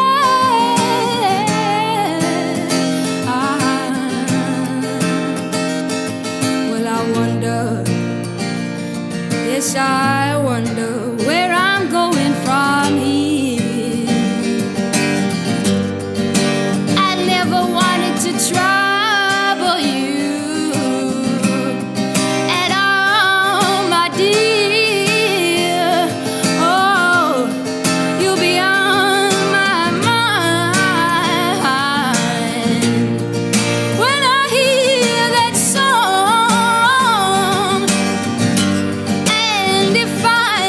to, if I need to, darling, I'll listen all day long.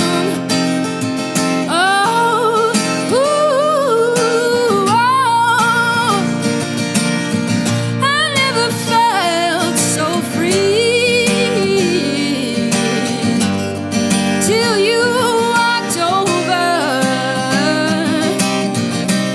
and looked at me. Oh, I never felt so free till you looked up, darling, and smiled at me. Ah, yeah. Oh, won't you dance with me? So wild and free. Yeah.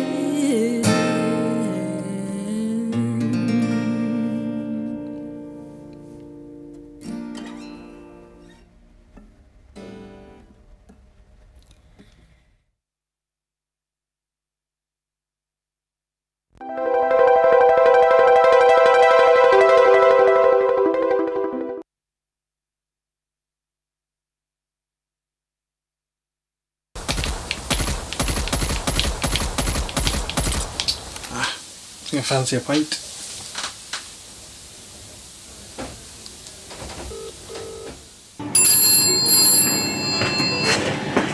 Do it, pub delivery. Oh yeah, could I get 2 pints, please? 2 pints? Yeah, no problem. Half an hour sound okay? Grand, yeah. Do you know who this is, yeah? Ah, yeah, sure. Tommy, I know your voice a mile away. Alright, okay. Sure, see you soon.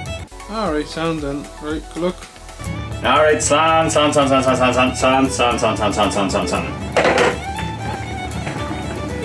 Grand job.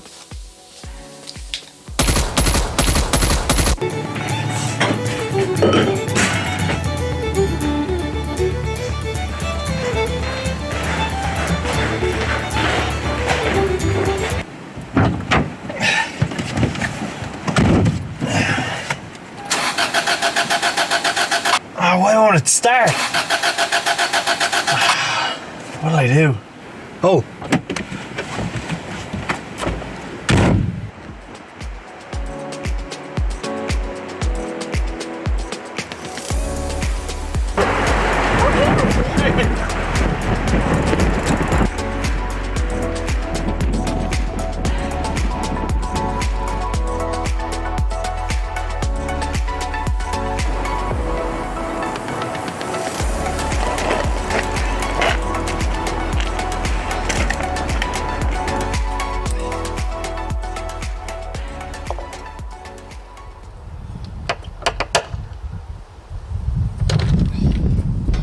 Alright, Tommy.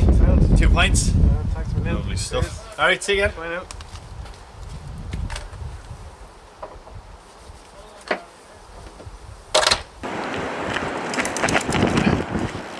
Hold on. If we're gonna get paid.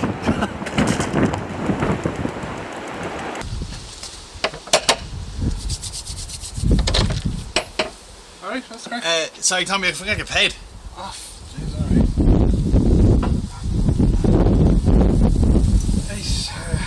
I'm only a card, is that alright? Oh, for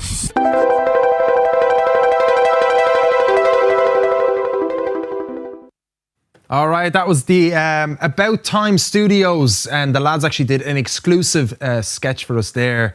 So I hope you guys enjoyed it. That's part 2 of the takeaway pints. Fair play to the lads for giving us exclusivity for Transmission TV. And that was our guest, our second and last guest, Layla Jane. What an absolute wonderful musician. I hope you enjoyed those tunes as well from Layla. And hope you enjoyed that chat. And of course, our accent challenge. I definitely have to work on my accent, guys. But I'm glad you enjoyed that. And reading out the comments, it definitely sounds like you guys did. And sorry, Jail, we didn't get a chance for her to do a Brazilian accent. And Rebecca, I just see your comment there as well. And I read it out to her at the end of the show, and she said it felt very empowering to create, write, and publish songs like that. So thanks so much for your input and for asking that question. And Colin Foy loving the skits as well. I'm glad you're liking that. We got Jamie J. Carr as well giving us some love. We got Mick Joyce, excellent engaging by Layla Jane, absolutely too right. And we really do have amazing artists lined up for our upcoming shows as well, guys. We're here every 2 weeks, by the way. So do help us out. Yeah, you can subscribe right now to the page and to the YouTube channel, and throw us a few likes as well. It helps the video kind of go out there a little bit more. We'll be releasing as well the songs as a group as well next Friday, so you'll be able to actually listen to the songs as a singular video together. But a lot of hard work obviously been put into this show by Tsunami Studios and of course Keto. So yeah, big shout out to the lads, and every little helps as well. Our Patreon is there, so big shout out to Rebecca for subscribing as well. Some great exclusive content is on that Patreon, specifically on our tier 2, which is €10 per month. You get an extra secret song that the artist recorded. So Layla Jane has a song as well that has not been shown to you guys during our show today, and you'll actually get access to that song along with Nathan Max, Greg Clifford's as well, of course, and Banya's, of course, is up there as well, along with all of our artists that'll be coming to us in the future, along with some backstage stuff, so you can see how much fun we're having in front of the cameras, but check out what kind of fun we're having behind the cameras. It's definitely crazy, and there's a lot of talking shite as well by myself, so if you're into that kind of stuff, you can check that out, guys. There's loads of stuff. Also, you get a priority of your questions being asked to the artists as well, and your comments read out and stuff like that. So there's a lot of great perks to that Patreon thing, and of course that goes towards our monthly expenses and things like that. So yeah, cheers guys. It's been really fun presenting this show. Hope I'm doing a great job for you. I hope I'm presenting it in a good way for you guys, and I hope you are enjoying it. Really do, because of course this is all about supporting the independent artist. We really want to keep going with this, and we really want to keep supporting great musicians, you know, simply. So it's a huge passion of all of ours to be supporting great music. And we're all from different backgrounds. We all have a great set of skills between all of us here in the studio as well. So we all, and it's all tied in the independent music scene, which is absolutely amazing. So we're going to give away a tier 2 Patreon to one of you guys in the chat. So if you guys want to throw in a comment and let us know what has been like your weirdest gig experience, throw it into the comments section now. I'd love to hear it out. And the most interesting answer will get a tier 2 sub straight away. You'll just get a tier 2 Patreon access with all these great content. But let us know, what is the weirdest gig experience for you? And Keto in the house, have you had a good time to think about that? I don't know, man. There's been so many over the years. Like, it's so hard. Like, there's been so many. The only one I really think of that was mad, friend worked with me on it. So I used to do a good bit of work for this Nigerian crowd doing African community stuff, and we did a good lot of work with them over a year or 2 years ago. I was like kind of budget PA hire doing stuff for them, and then one time they put me on to do a gig for someone's birthday, and I was like, okay. And it turned out it was this guy who moved to Ireland and like came from like the most poor in Nigeria or something. And I never heard of him, but supposedly he came here and made millions, like as actually an importer for Nigerian food and stuff, you know, to the shops, all the shops and all. But it was he just had such a crazy mindset, like with his he wanted to have a party, but because I guess it's because he came from the bare poor, you know, he just for his birthday he just flashed the wealth around. But it was just real crazy how he did it. He went out this, like, it was weird because it was like, it wasn't, it's like he was doing that, but he was doing it in a way that's so non-Irish, because they wouldn't it's not like you'd hire out like the hotel and all this stuff. It's like they got this big warehouse and turned it into like a little venue thing with my hire of sound and lights and all. And then like he like had like 6 birthday cakes, and they brought one out every hour and all this stuff. And then he was like throwing American dollars at people. That's awesome. Yeah, it was mad. And then he had this band play who were like, it was kind of like Fela Kuti type stuff and all.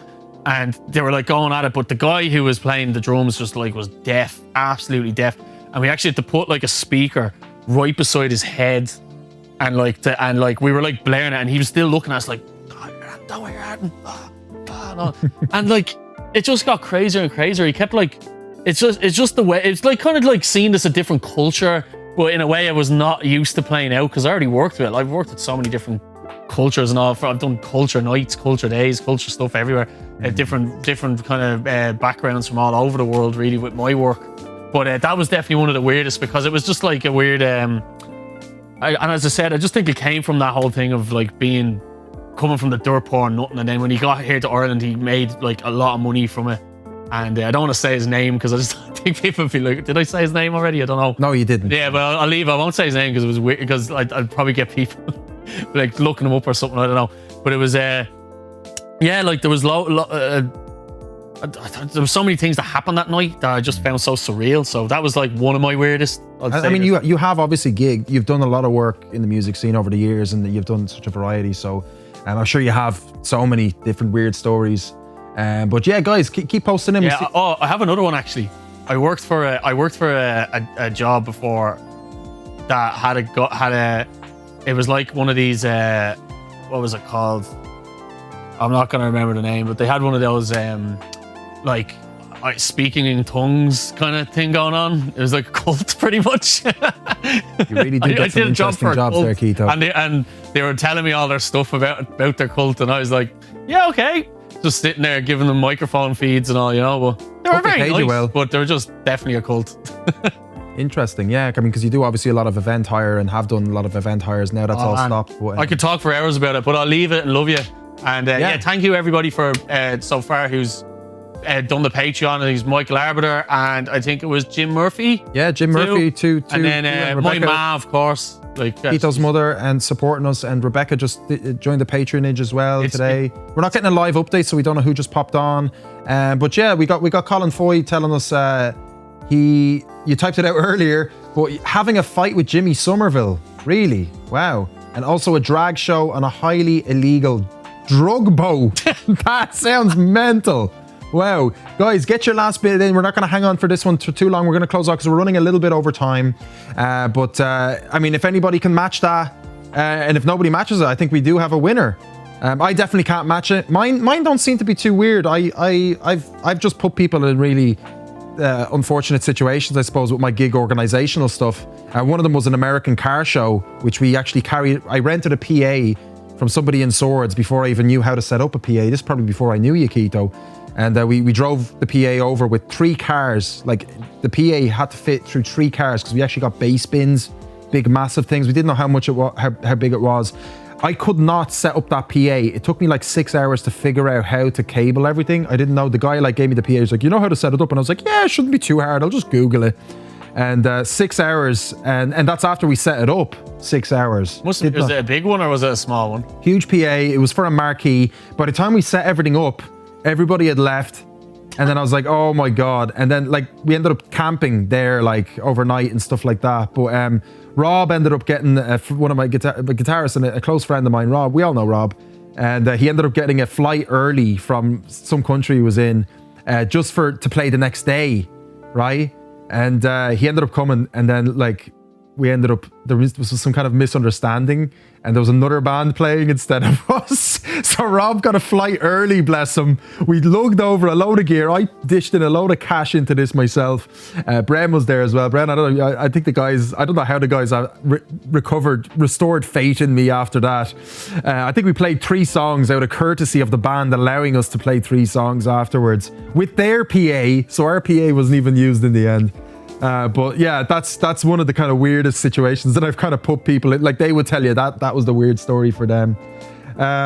Viking Promotion says drug boat for the win. Okay, I think we got it. Colin Foy, nothing beats we're not promoting that in here, but like, you know.